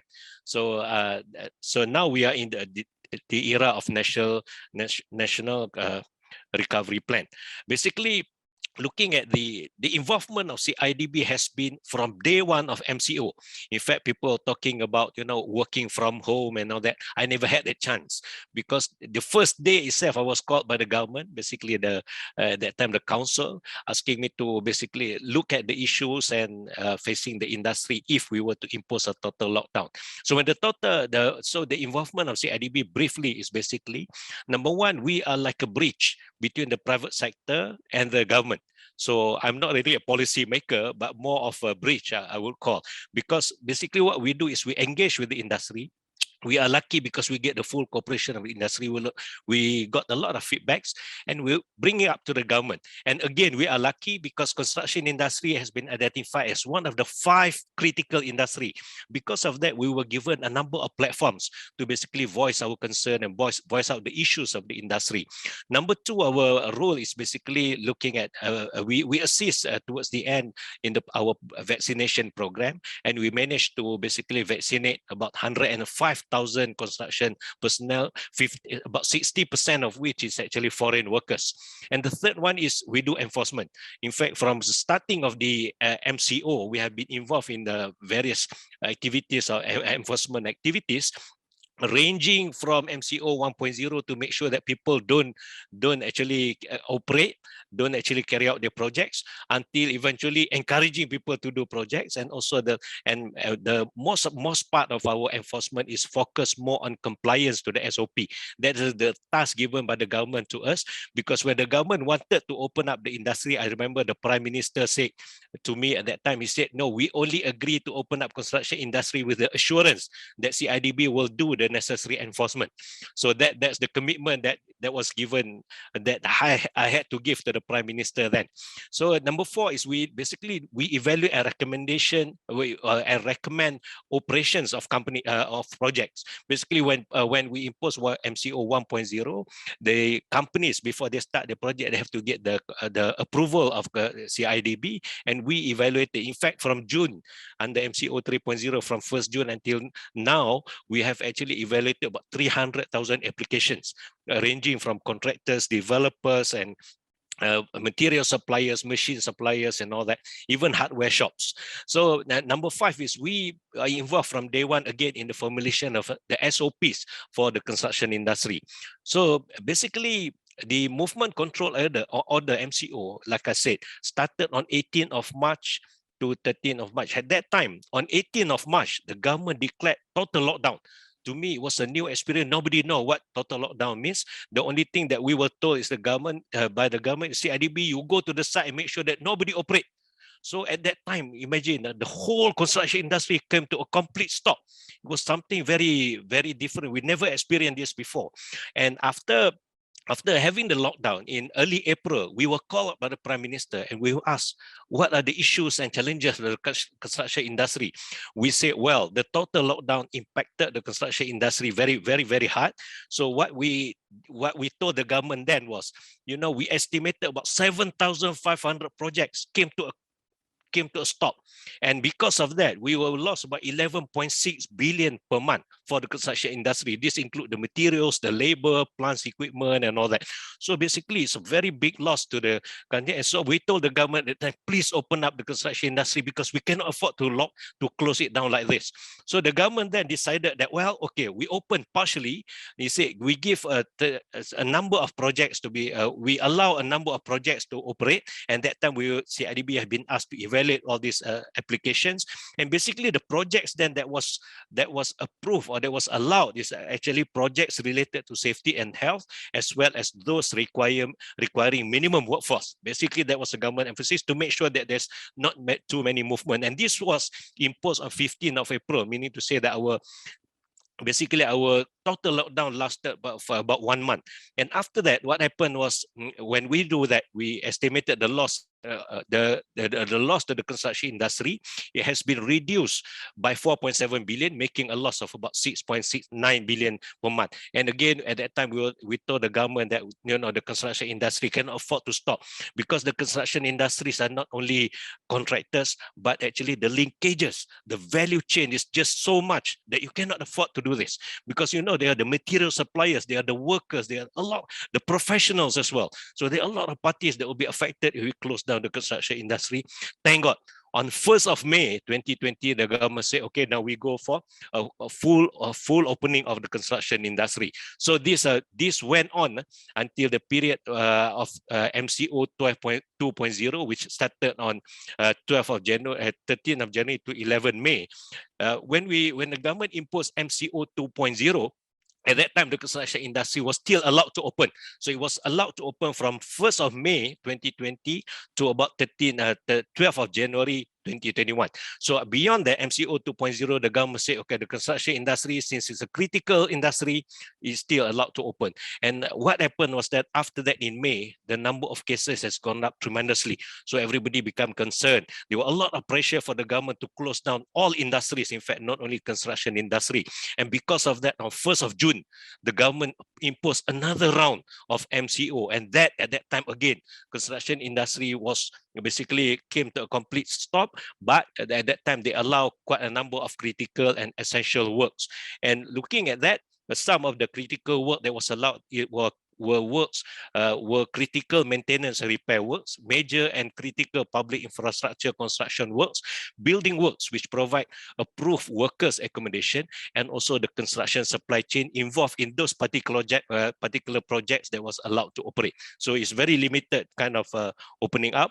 And because of this lockdown at that time, there were a lot of problems with materials, the cash flow, shortage of workers, as well as contractual issues, including EOT and all that. So basically, what the imposition of MCO, how it affected the construction industry. In April, we estimated that at that time when we had our site inspection, only 11% of the construction projects were operating at that time. That was the time during MCO 1.0. And then in May, 1st of May, when the government announced that construction industry is allowed to open, at that time, the number of projects operating was about 39%. But we at that time were given the task to go to actually basically call the contractors and ask why are they not starting the projects? Because at that time the government is talking about recovery. Government talking about, we have to expedite construction to make sure that the value chain, the leakages and all that will bring economic growth to the country. So at that time we were asking, a lot of people are concerned and about the pandemic at that time, and also the challenges at that time was the imposition of mandatory swab tests for the workers. And at that time we don't have enough facilities to provide the swab test, and also it costs quite a substantial amount of money. Because of that, the contractors, some of them said we might as well don't work rather than we have to pay for all these swab tests and all that, the mandatory testing. Eventually, until August of 2020, basically the industry stabilized. Almost 100% of the projects were operation at that time until MCO 3.0, when the government said total lockdown again. At that time, because of they allow a total a number of critical projects, so 30% of the project were found to be operational. July, again 33%. In August, the government said, okay, now we allow all government projects to be implemented, and also those small projects that is below 1 million ringgit in value can go. So because of that, suddenly there's a big increase in the number the projects that has been allowed to operate, went up to 85%, and now the latest one is about 97% of the projects are actually in operation now, and looks like things are stabilizing. Projects are moving on. So looking at that, the whole year for the whole MCO, we estimated that the construction industry lost about 42 billion. 24 billion is from MCO 1.0, while 18 billion is from MCO 3.0, starting from 1st of June until October. So it's actually a lot of the construction industry lost a lot. And looking at the trend of the construction industry, the construction GDP declined by 19.4% in 2020 because of the MCO. And also in the first quarter of 2021, it further declined by another 10.4%. And it increased in quarter 2, 2021, when things have stabilized, increased by 40.3%. However, you see the construction volume has reduced. In 2020, the construction volume has actually amounted to only 87 billion compared to 2019, 111 billion. So that's the effect of the MCO to the construction industry. And now, during this national recovery period, basically we are now plugging with a number of issues.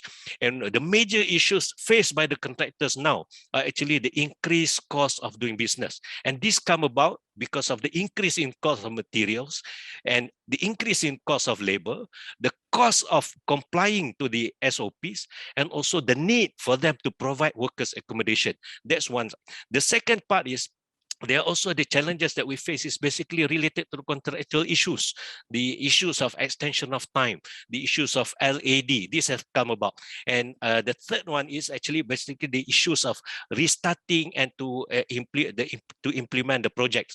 The government has announced a lot of projects, but it's yet to take off. And all this is actually one of the reasons is because of the increase in cost. And a lot of contractors are reluctant to, to go full swing because of the fact that the cost of materials and labor have gone up.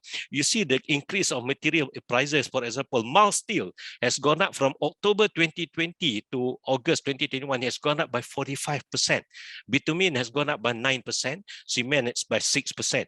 And you see a mild steel pipe has gone up by 25%. LV switchboard by 17% and copper cable by 8%. So you see, these are some of the major items, but a lot of other items, sand as well, aggregate and all that has gone up as well. So because of this, contractors are really affected because when they cost in their project at that time was based on the old price. And the second issue that we face is the increase in cost of labor. We have the manpower shortage because a lot of foreign workers has gone back. So look, I think we lost Dato' Asri. I think probably Dato' Asri got disconnected. Let's the technical team, let's try to get him back. So it is so unfortunate that we lost him while the presentation was the presentation was very interesting, a lot of facts and figure. Okay, maybe the technical team, Garis Pizza, can you try to contact CIDB, Dato' Ahmad Asri?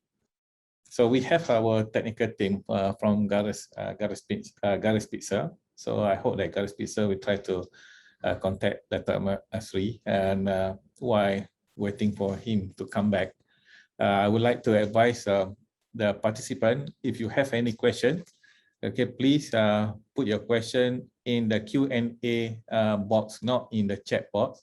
Okay, a Q&A box. I can see that we have four questions from the participant in the Q&A box at the moment. So more questions are welcome. So can I have the feedback from Garis Pizza? Yes, we just contacted with his PA to make sure he's on again. So I think we'll wait for him for now. Yeah, okay, so we will try to bring him back to this session. I think it was a very interesting sharing. I think maybe it is too hot.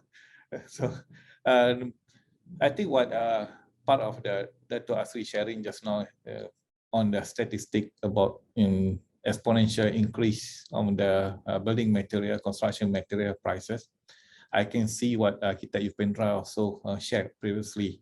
Amazing that how the price of sand increased exponentially in Sri Lanka. But in Malaysia, you can see that the mine steel price increased 45% within just a very short period. That actually give impact to the contracting parties between the developer and contractor. Some contractor who already got the project awarded, they already signed the contract, make decision that I cannot proceed with this kind of prices. I will lose money if I proceed. So, and then there are government's intervention by introducing certain measures that there's some relief to the contracting parties, that instead of taking action against each other, maybe they have to sit down, negotiate, or through a platform of mediation, how maybe you can review the position of contracting parties, whether you want to renegotiate the price or you want to have the provision for variation of materials, construction price as well. So those are some of mitigation measures that have been introduced to mitigate the situation. faced by the construction industry, not just the contractors, but the developers as well, the project owners as well. And of course, we as the professional architects, engineers, and the construction industry professional, we are affected as well. I'm sure this happened in other countries as well. So maybe when we come to a Q&A session after this, okay, we are going to discuss more the experience from our colleagues in Singapore, Hong Kong, and also Sri Lanka. How will the government or even the private sector mitigate this situation? So I am not sure if we are able to have Dato' Asri back. Okay, maybe we just give a little bit more time for the technical team to try to get him connected, to bring him back. But in the event that if we cannot get him back, then we can proceed with our discussion after. Okay, Dr. Izumi, I think you can proceed with the Q&A session because there seemed to be an internet connection problem with them because they couldn't reconnect. Okay, I think they have technical issues at their end with the internet connection. So I think we will proceed with the next segment of this webinar, which is the Q&A session. Again, if you have any question, please write your question in the Zoom Q&A box on the Zoom screen. So may I request all the panelists, okay, turn on the camera now. Okay, I have everybody except Dato' Ahmad Asri. Okay, so thank you very much to all the panelists. So let me start the ball rolling with the first question. Okay, like what has been shared by Dato' Asri just now, many countries implemented lockdowns and travel restrictions with strict procedures enforced to curb the virus spread. But at the same time, this means that closing down construction and business activity will affect the economy of the country. So in the experience, in other country experience, okay, for example, maybe I will invite Architect Upindra. So how the government in Sri Lanka actually mitigate the situation, because why you stay impose the lockdown, but at the same time, you must allow some business activity to continue. So maybe you can, Architect Upindra, maybe you can share your Sri Lanka experience. Okay, you need to put your to unmute. Okay, can you hear me? Yes, yes. Yes, currently various methods are being employed, and it's with the legal draftsman at the moment. I see a different solution to this. Most of the projects I am working. Now, what you have to remember is we are different to most of you there because we had a continuous lockdowns and breakages of this nature for the last 30 years because of the war situation. So most contractors, clients, and consultants try to solve it as and when within themselves. So when there is an issue, you try to do it in a such a way that it's harmoniously settled and you move on. Lockdowns are pretty common for the last, I would say, 20, 30 years, you see. So, but a lot of people would not like to go down the path of arbitration or any kind of situation like that. But the government is talking about giving soft loans to contractors and suppliers, which has to be paid back. So that is something that has to be worked. I'm yet to see that happening in any of the projects I'm working on or any of my colleagues.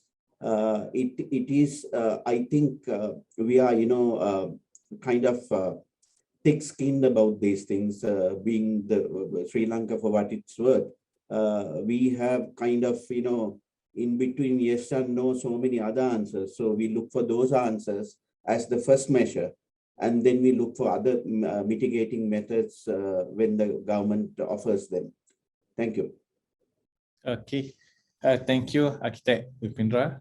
Okay, maybe I throw the next question to Melvin, because Melvin, you have shared with us just now the provision, which is, I think, what you have done. I think it's really great. The extra gratia for the professional services. We learned that the Singapore government stepped in, introducing the COVID-19 Temporary Measures Act 2020 as early as April 2020. In some of other countries at that time, many of us are still not sure, but the Singapore government has quickly acted and introduced these measures, temporary measures, to mitigate the impact to businesses and contracting parties. How was the reaction of the building industry stakeholders when the government implemented the universal EOT, COVID-19 cost mitigation sharing between the developer and contractor? And just now you also mentioned about the ex gratia for consultants. So what was the reaction of the industry, and who pays the ex gratia? Thank you for the question, Architect Izumi. Unlike maybe Upendra, in Singapore, probably everything is quite by the book.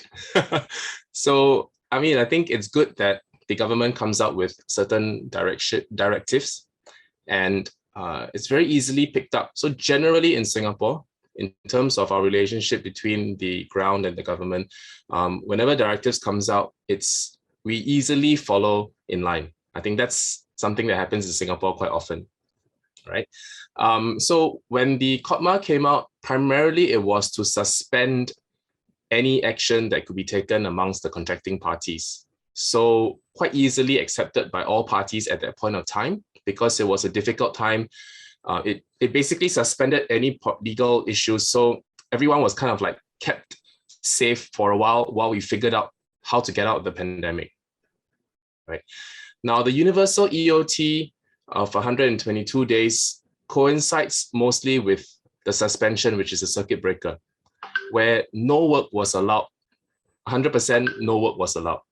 So in that sense, it was also very easy for consultants or contract administrators like us to handle the contract and award an EOT directly. I think that helps. But having said that, the government also acknowledged that that wasn't enough, because most contracts have prolonged 9 months, 12 months, even a year, more than a year.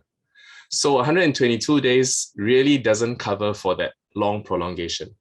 So there was a second round of EOT where the government acknowledged that even when your sites have started, the manpower efficiency is much lower. And they've taken that into account. So they look at your manpower efficiency, and they've granted additional 49 days of EOT, again, another universal EOT. And I think it's useful because although the government can only impose that on government projects, we have also used that to kind of like administer our private projects as well. And generally, private developers as well have followed suit with the directives. So I think generally it's been quite smooth. Okay, thank you, Melvin. So in our situation in Malaysia, we do not have the universal EOT, but for government project, some of the project under the Department of Public Work, actually they introduce similar to universal EOT. But however, for the private project, we have a lot of difficulty and issues determining whether this is a force measure and how should we evaluate EOT. Like you say, that efficiency of the work, the work after the lockdown also impacting the progress of the construction as well. Simon, I would like to hear, what's the situation in Hong Kong at that time? Do you have a similar provision or intervention by the government? Yeah, there's a couple of levels I can mention. So in February last year, it was a lot of the projects basically came to a stop, and the statistic shows that 50,000 workers were laid off, and then a lot of them had to kind of reduce their working hours. And then the government then implemented this anti-epidemic fund of 5.5 billion. So to support the construction workers and enterprises, to help them strengthen the anti-epidemic measures, providing so they can purchase masks, disinfectants, and so then they can implement measures at the site. And in terms of EOT for government projects, they grant up to 6 months of EOT. So to kind of manage or respond to that. Going back to the talk, just the last one, we are also facing a shortage in terms of the supply, and we rely a lot on materials from the mainland, and we are also running into that similar situations. For more related to the architects, so in Hong Kong, we have to submit this general building plan submission. So our buildings department also have these work arrangements that they implemented to reduce social contact. So, because previously a lot of times the architects or the younger junior staff would go to the officers and then talk to them, and then like they basically mark up and write out and do the changes right there at the buildings department. And they've implemented, because then they need to avoid these social contact. Then they start to use VCs in order, so then and just using telephone and emails to communicate the queries and comments. So so this is another kind of implementations that the government department has kind of introduced, to reduce social distancing, but also to help the workflow to keep going. Let's say, of course, there's still kind of backlogs, but I think but since then, it's a lot back to normal. We are very busy. Construction sites are back and going in full speed. Thank you, Simon. So I'm looking at the Q&A box now. There is one question again for you, Simon. The question is from John Ting. Hi, Simon.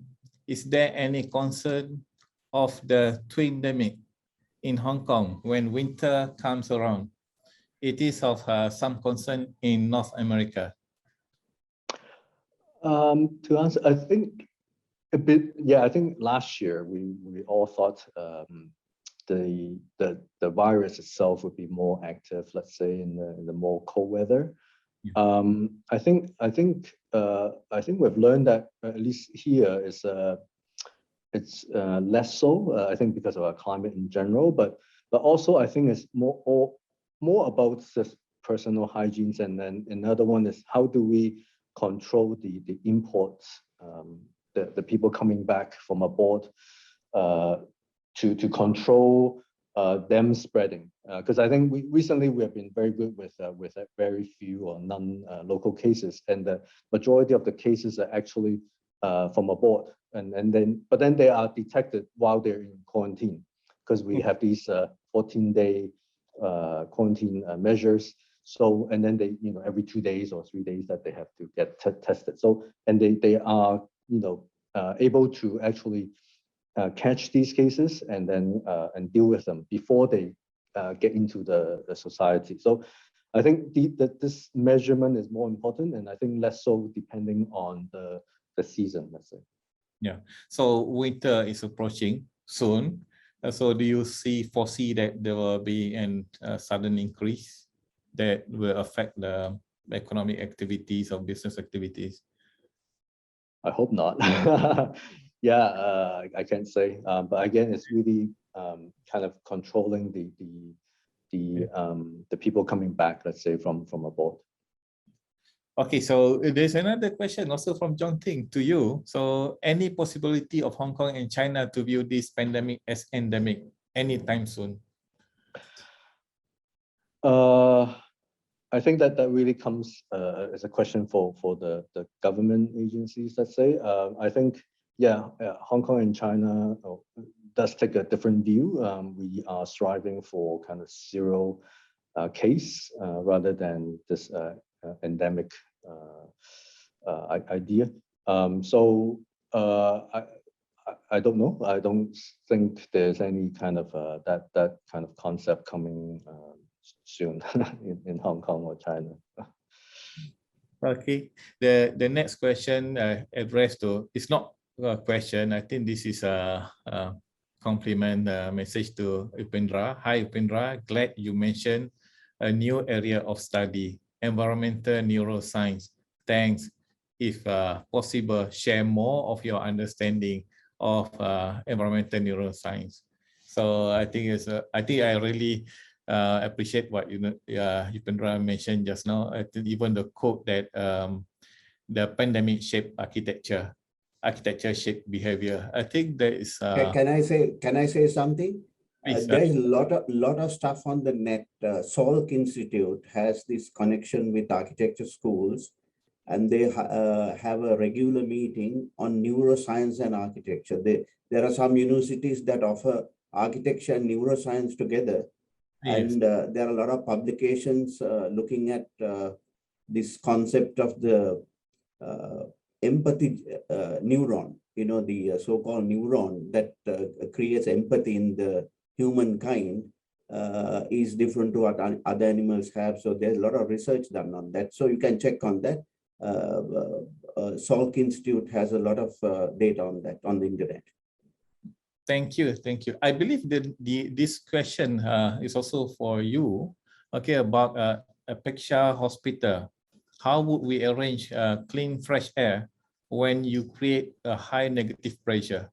Well, the idea is that we have enough fresh air around. So instead of pump, what we do is we suck the air out, and therefore you encourage. You see, our temperature and the humidity fluctuates in the our kind of climate. Around April, it builds up so hot that there is about 80% humidity. So it's very uncomfortable. But once when you start moving 6 air changes per hour, using active methods, like in a plane above each bed, and it gives amazing comfort actually. I mean, even now when you go there, you are as though in an air-conditioned space, so it works pretty well. We had a very basic rudimentary test by holding a candle or whatever. You can see the air being sucked out. So it was very costly, but we had these special fans fitted on the roof, and air quality is pretty good, and it's helped by the atrium as well. So the atrium on the ground floor is completely open, and it has to be orientated on the east-west axis. Then only the air start moving. We made a few models and tested it out, so it works pretty well. You are most welcome. I can give you a guided tour if you come in. Thank you. Okay, they can invite you to give a lecture specifically on that topic. I can see that you have passion in healthcare facility design. Okay, the next question is very interesting by Jayanta Pereira. This is a very active member of ARCASIA. Jayanta asks, is there a formula used by CIDB, regarding grant of EOT? Dato Asri is not here to answer this question, but since Saifuddin is here, Saifuddin, do you want to take this question? Is there any formula for CIDB, used by CIDB to grant the EOT? You are on mute, Saifuddin. Maybe you, I better not answer this. Let the relevant body answer this. Okay, from my knowledge, there is no specific formula. So for grant of EOT, depending on the contract. So if, for example, PAM, we have a PAM building contract. So there's provision for extension of time due to force majeure. So the pandemic is considered force majeure, and the PAM depending on the situation, but different contract applied differently. So there's no specific formula for that in Malaysia. Okay, there is another question from, I think this one is maybe from Brunei, PG Adnan, PG Badarudin. Okay, this is for anyone. Is this another paradigm shift in our cultures that a normal is making architecture a new common style? Who want to take this question? Melvin, do you want to respond it? Trying to understand the question. Let me see. It says, is there another paradigm shift in our cultures that a normal is making architecture to new common styles? Well, I can't, maybe perhaps don't fully understand the question, but I will say that there is no doubt that the process of architecture making and the approach to architectural space and the way we are using our spaces has changed. Definitely has changed. The question really is, what is our response? And I'm just throwing this out as a question as well. I think it's something that all of us will need to answer. And I think different cultures will address them differently. But at the foundation of all architecture would be the essentials. And I don't think that has changed. But really, it's now the way people use space. There was a slide that I showed about rapid urbanization, and then a slide that showed an empty office.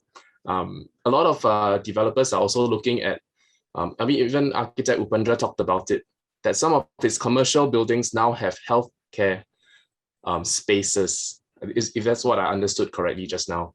And I think a lot of commercial buildings are also looking at how to maximize the space in view of this more fluid norm. So very interesting questions. I hope we can address them more collectively in future. I tend to see it like probably is try to see that how architect address any new circumstances that probably will be the new normality that architect has to predict and to be incorporated in the design from the pandemic experience today. Maybe this is something that we should predict for our future design. So Saifuddin, do you have any views on that? Yeah, I think it's just not architects. It's also involved the local authorities, the bylaws concerned. I think one of the key areas, like what especially I think Upendra has done in his presentations, ventilation is the key criteria for internal circulation, and that need to be looked at. Because as you know, depending on which country, what's in the codes for ventilation, that sort of thing. And again, with regards to social distancing and on the bigger picture, urban space is very important. Okay, I think what architects can do is actually, we make our proposal from the institutes or whatsoever, but I think each country, you need to work hand in hand with the local authorities to ensure that this can be implemented. I think, and that's why we purposely get Dato' Asri to join in. I was really actually looking forward for his last segment for moving forward. That would be very interesting from his perspective. So maybe later on we can share some of his slides with the rest. Yeah. Technical team, please try to bring him back. I also have questions for him. Okay, Saifuddin, what you mentioned just now, I think is true, and that is how we face the situation in our country, that we have to work together with the government, local authority. But what Simon has shared with us is amazing how they do it in Hong Kong. For example, in the presentation, Simon showed that how using the DFMA construction method for North Lantau Hospital, it can be quickly done, and Lei Human Quarantine Center, how the local, so we want to know how the local authority and the government make a very quick decision and quick approval to allow this quarantine center and hospital to be constructed and implemented so quickly. Yeah, sure. So definitely it's very much, let's say, government driven. We have the Architectural Services Department kind of managing this. And then for the North Lantau Hospital, we had a lot of support from the Chinese government. So working with basically a Chinese contractor. And of course, all the construction was basically manufactured in China and then shipped to Hong Kong for assembly. So that made it very, very quick. But then we also have to deal with of course, the local. You still have to meet the local code and to get the OP, the occupation permit, and passing all that. But so all that they have to meet all that, the wind and all that stuff, all the sanitary, everything. So I think it's kind of really collaborating with each other, and then kind of understanding the need. But of course, that it is a very special project that's kind of a lot of people worked long hours and very, very intensively to get it all done because of the urgent situation. But the learning from that is actually, this DFMA and MIC has been kind of being pushed in Hong Kong for all the government projects already. So actually, the fact that those projects kind of also help push that technology further, let's say, or push the workflow from design, because of course they all use the BIM technology in the design coordination, and then also in the construction. There's some slides I didn't add in. This, even during construction, there's a lot of using the technology, with the iPads, with the kind of scanning, the fly-through drones to monitor the construction process. So that kind of, in a way, yeah, it helped kind of push the workflow and the technology forward, actually, for everyone. Like you mentioned just now, it is a government-driven project, so probably you get support from the authority to approve the buildings and the development. But do you have a similar opportunity for private projects? Do you have, like, when you are using MIC system or prefabricated system, do you have like a special support from the local government or approving authorities says that since you are using this method that you are given a special privilege with the expedite approval? To use that type of technology will help you get, it's more peripheral, let's say. It helps you to get points for the green building certification, let's say. So for now, it's more in that sense for the private development. Of course, developers have been and are looking more into the modular systems, but it's not mandatory yet, let's say. But yeah, going back, it does help in terms of getting your what in Hong Kong is the BEAM Plus certification. Okay, so I can see here that it's from John Ting again. It's complimentary message to you, Simon. Thanks for your kind sharing, Simon. Thank you for the questions. Yeah. Kudos to Hong Kong. Okay, so I think it's very good initiative that the government of Hong Kong actually expedite the process so that you can establish that facilities, a hospital, so quickly responding to the situation. So we have another question. This is from our fellow architect from Malaysia, Nawina Muhammad Nawawi. Hi everyone. I believe every nation has set of building codes concern health and safety. How far has the pandemic swayed or inadequate these building codes, or have we built facilities less than the required standard? Thus, we have a problem. So I think probably I should frame this question that when we are in a rush providing healthcare facility to mitigate COVID measures, we are still governed under the building codes. Every country has building code. Do we compromise on the building code, or we follow strictly the building codes in terms of compliance and so on? Maybe I try to get Architect Upendra to respond to this question. I think the Navy. Yeah, I think there are building codes, and whatever that came subsequent to the COVID pandemic are very useful. Cleaning of hands and other measures, and basically retrofitting. I think we will, after this COVID, we can look back and think of how we can restructure our semi-public and semi-private areas within those codes.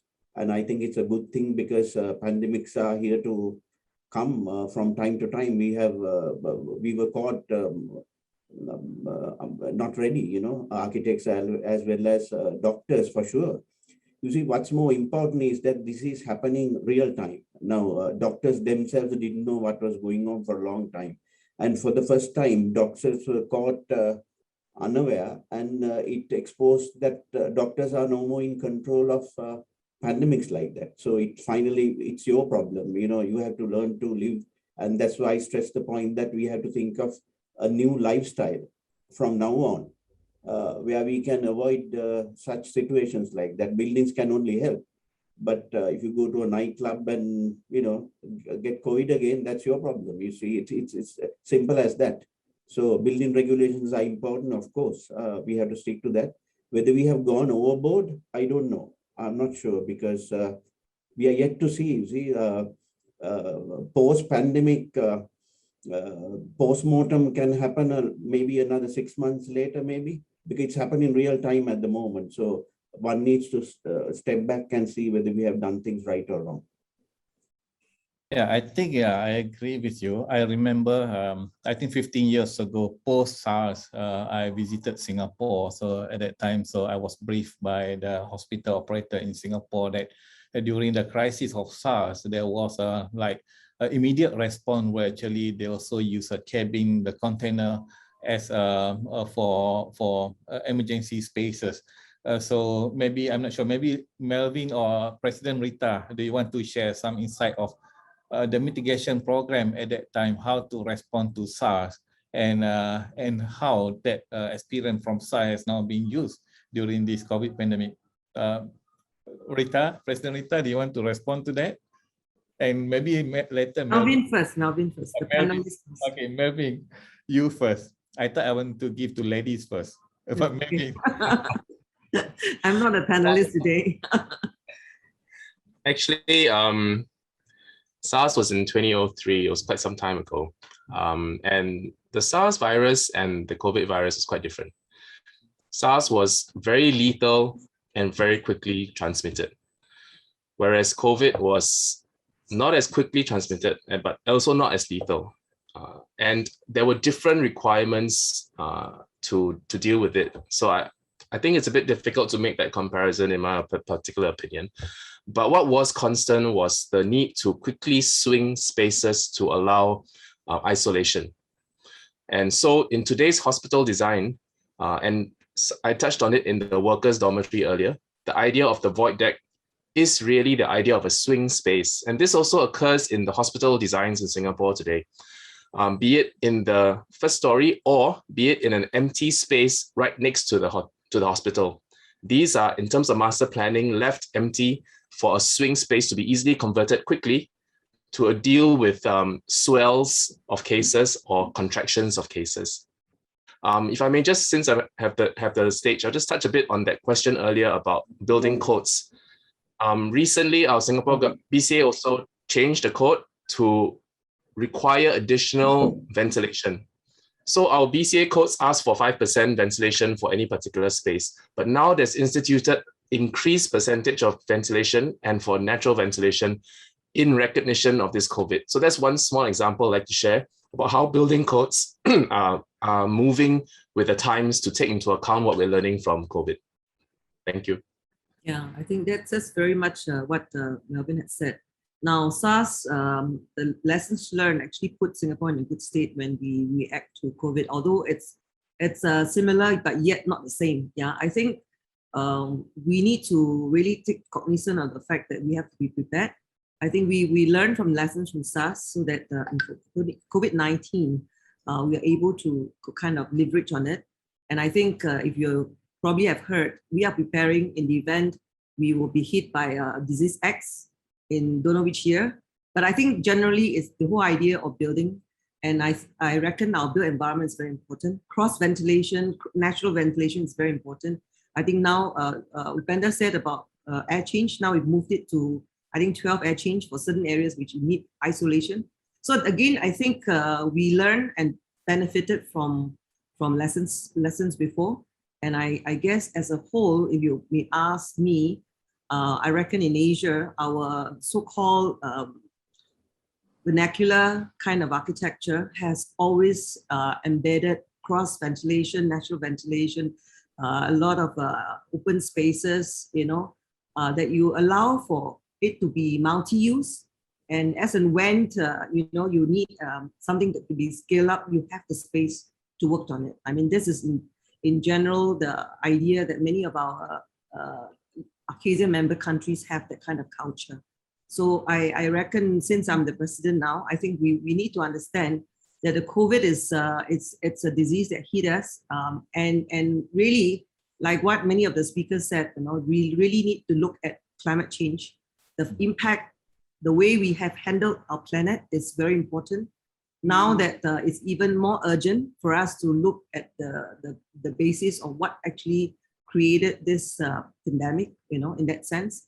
So it becomes a lot more urgent for us to look at resiliency and look at the ability for us to make sure we don't blow ourselves out of this planet. That's it. All right. So I like to hand it over to Dato'. Yeah, please carry on. Thank you, President Rita. So yeah, you are right. I think it is a climate emergency at the moment. I think we have to really seriously looking at it. And like what Melvin mentioned, SARS actually is airborne. So at that time, isolation is very, very important.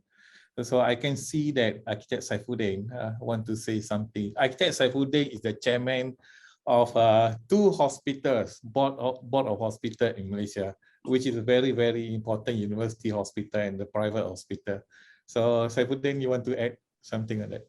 Okay, thank you very much. As I mentioned earlier, okay, since this pandemic came about, and even I think some of the panelists also mentioned, ventilation is the most important, okay, wherever it is. In fact, recently under the Ministry of Health and also MKN, we actually instructed all hospitals to relook into the ventilation requirements. And I presume once everything has been in place, the codes will eventually change. So I think this is not only Malaysia. Even my colleagues from Singapore has mentioned that. I think it'll be across the globe. Okay, that ventilation is important. And of course, I think there will be other codes that will come into place. And that's where I think institutes of need to work hand in hand with the government. And I'm glad to see earlier, even Malvin has mentioned, SIA has conducted what they call discourse with their ministers. I think that's important. Because at the end of the day, architects, we are in the forefront. Okay, we could assist the government in terms of all these conducts and codes. This part. Thank you. Thank you, Architect Saifuddin. I think we will not get Dato' Asri from CIDB back with us. So then I may throw that question to other people. So who are the lucky one? Okay. So maybe to Simon. Okay, Simon, you see that now I think we are impacted globally. We are economically impacted by this pandemic. Of course, this pandemic is the disruptor. Earlier we thought that technology, Internet of Things will be the major disruptor, but however, COVID suddenly came to the picture and become the major disruptor. So many people, we all realize that, okay, it is COVID-19 actually expedite the transformation, digitalization, but at the same time, it gives negative impact, especially to in our field, construction industry, and also building professional, the building industry professionals. So how the members of HKIA actually cope with that situation? And do they receive any assistance from the government or HKIA in surviving this situation? So I spoke about kind of when we're submitting plans for the buildings department. There's other measures that there's some kind of funding that provide for the firms to hire like graduates. So there's some subsidies for the companies or to get new staff, because I think everyone is kind of more tight on cash, because even just the cash flow, when the projects slow down or stop, we don't we maybe continue to work, but we don't get the kind of the money from the developer, or so we don't get the timely payments as we would normally have. So that's some sort of help. In terms of what at the Institute we're also doing is a little bit similar to SIA.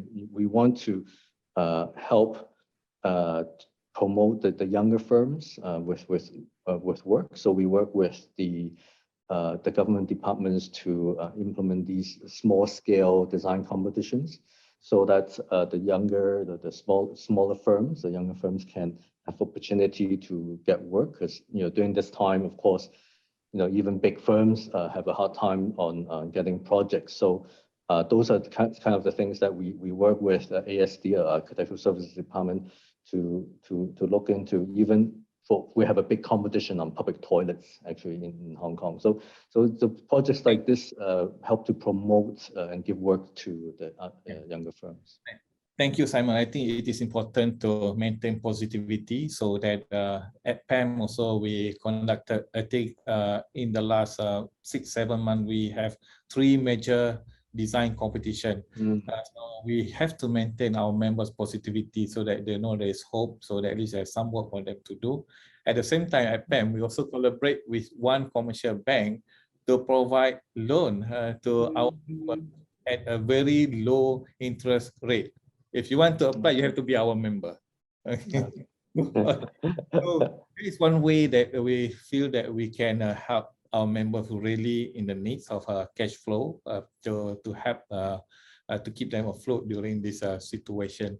I think I can see Alvin is here. We may not have much time, but I wish, I have to end the session, but I want to thank all the panelists, the speaker. So Alvin, if you can allow me, maybe to invite the finalists, the panelists to give maybe the last word, maybe just 1 minute. I would invite Architect Upendra. Anything?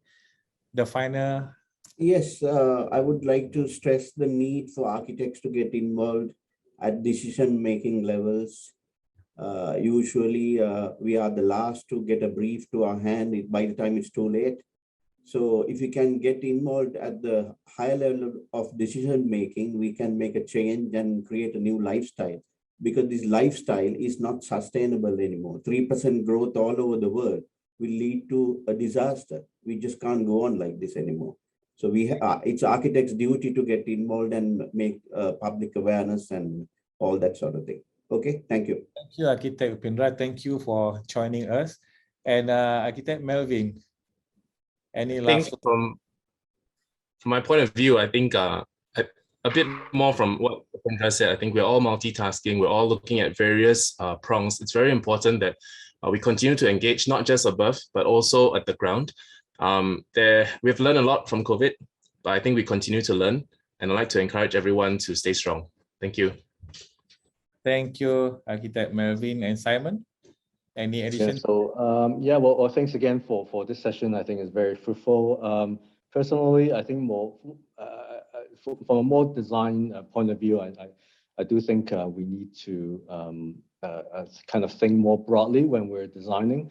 And I think the idea of this fusion of typologies that respond to not only because of a pandemic, but also just responding to climate change that Rita spoke about, resiliency, to sustainability. So that, because actually even our society is changing, so that we no longer have single typology, but the kind of the merging of the fusion of different typologies, that not only kind of the idea of mixed useness but is to encourage interaction and communication and also education. So thanks again. Thank you very much, Simon. And I also wish to take this opportunity to thank President ARCASIA President Rita, and also Zombie Vice President Architect Saifuddin Ahmad for initiating this webinar today. And to all the panelists, thank you for taking up a question from the participant, and from me also. It was really unfortunate that we cannot have Dato' Asri with us. Okay, I'm sure that Malaysian, you have a lot of questions. You can email us, we can forward to him. Okay, so this is the end of the session. To all participants, thank you for joining this session. And Elvin, I hand over it back to you. Thank you very much. Elvin, our MC. Yeah, okay, thank you, Dato'. Thank you, Dr. Izumi, for moderating such an exciting panel discussion on a very we all have to face. And thank you, all panelists again, Architect Melvin, Architect Simon, Architect Pendra, Architect Engineer Ahmad Asri, for such a great informative session. We wish we had more time so we can have more discussion on this. I think it just got heated up. More half an hour more would be great, but yeah, we don't. Again, I'd like to thank Architect Rita So, our ARCASIA President, for gracing this event, and our Architect Saifuddin, Vice President Zone B, for graciously organizing this. We have come to an end to today's session. Before we end, we'd like to sincerely apologize for any shortcoming during the session. We would thank everyone in the panel and everyone in the webinar for participating. Have a pleasant day. Stay safe. Thank you very much. Thank you. Take care and Thank stay you, safe. everybody. Yeah, bye-bye. Yeah, thank you. Bye. Thank you. Bye.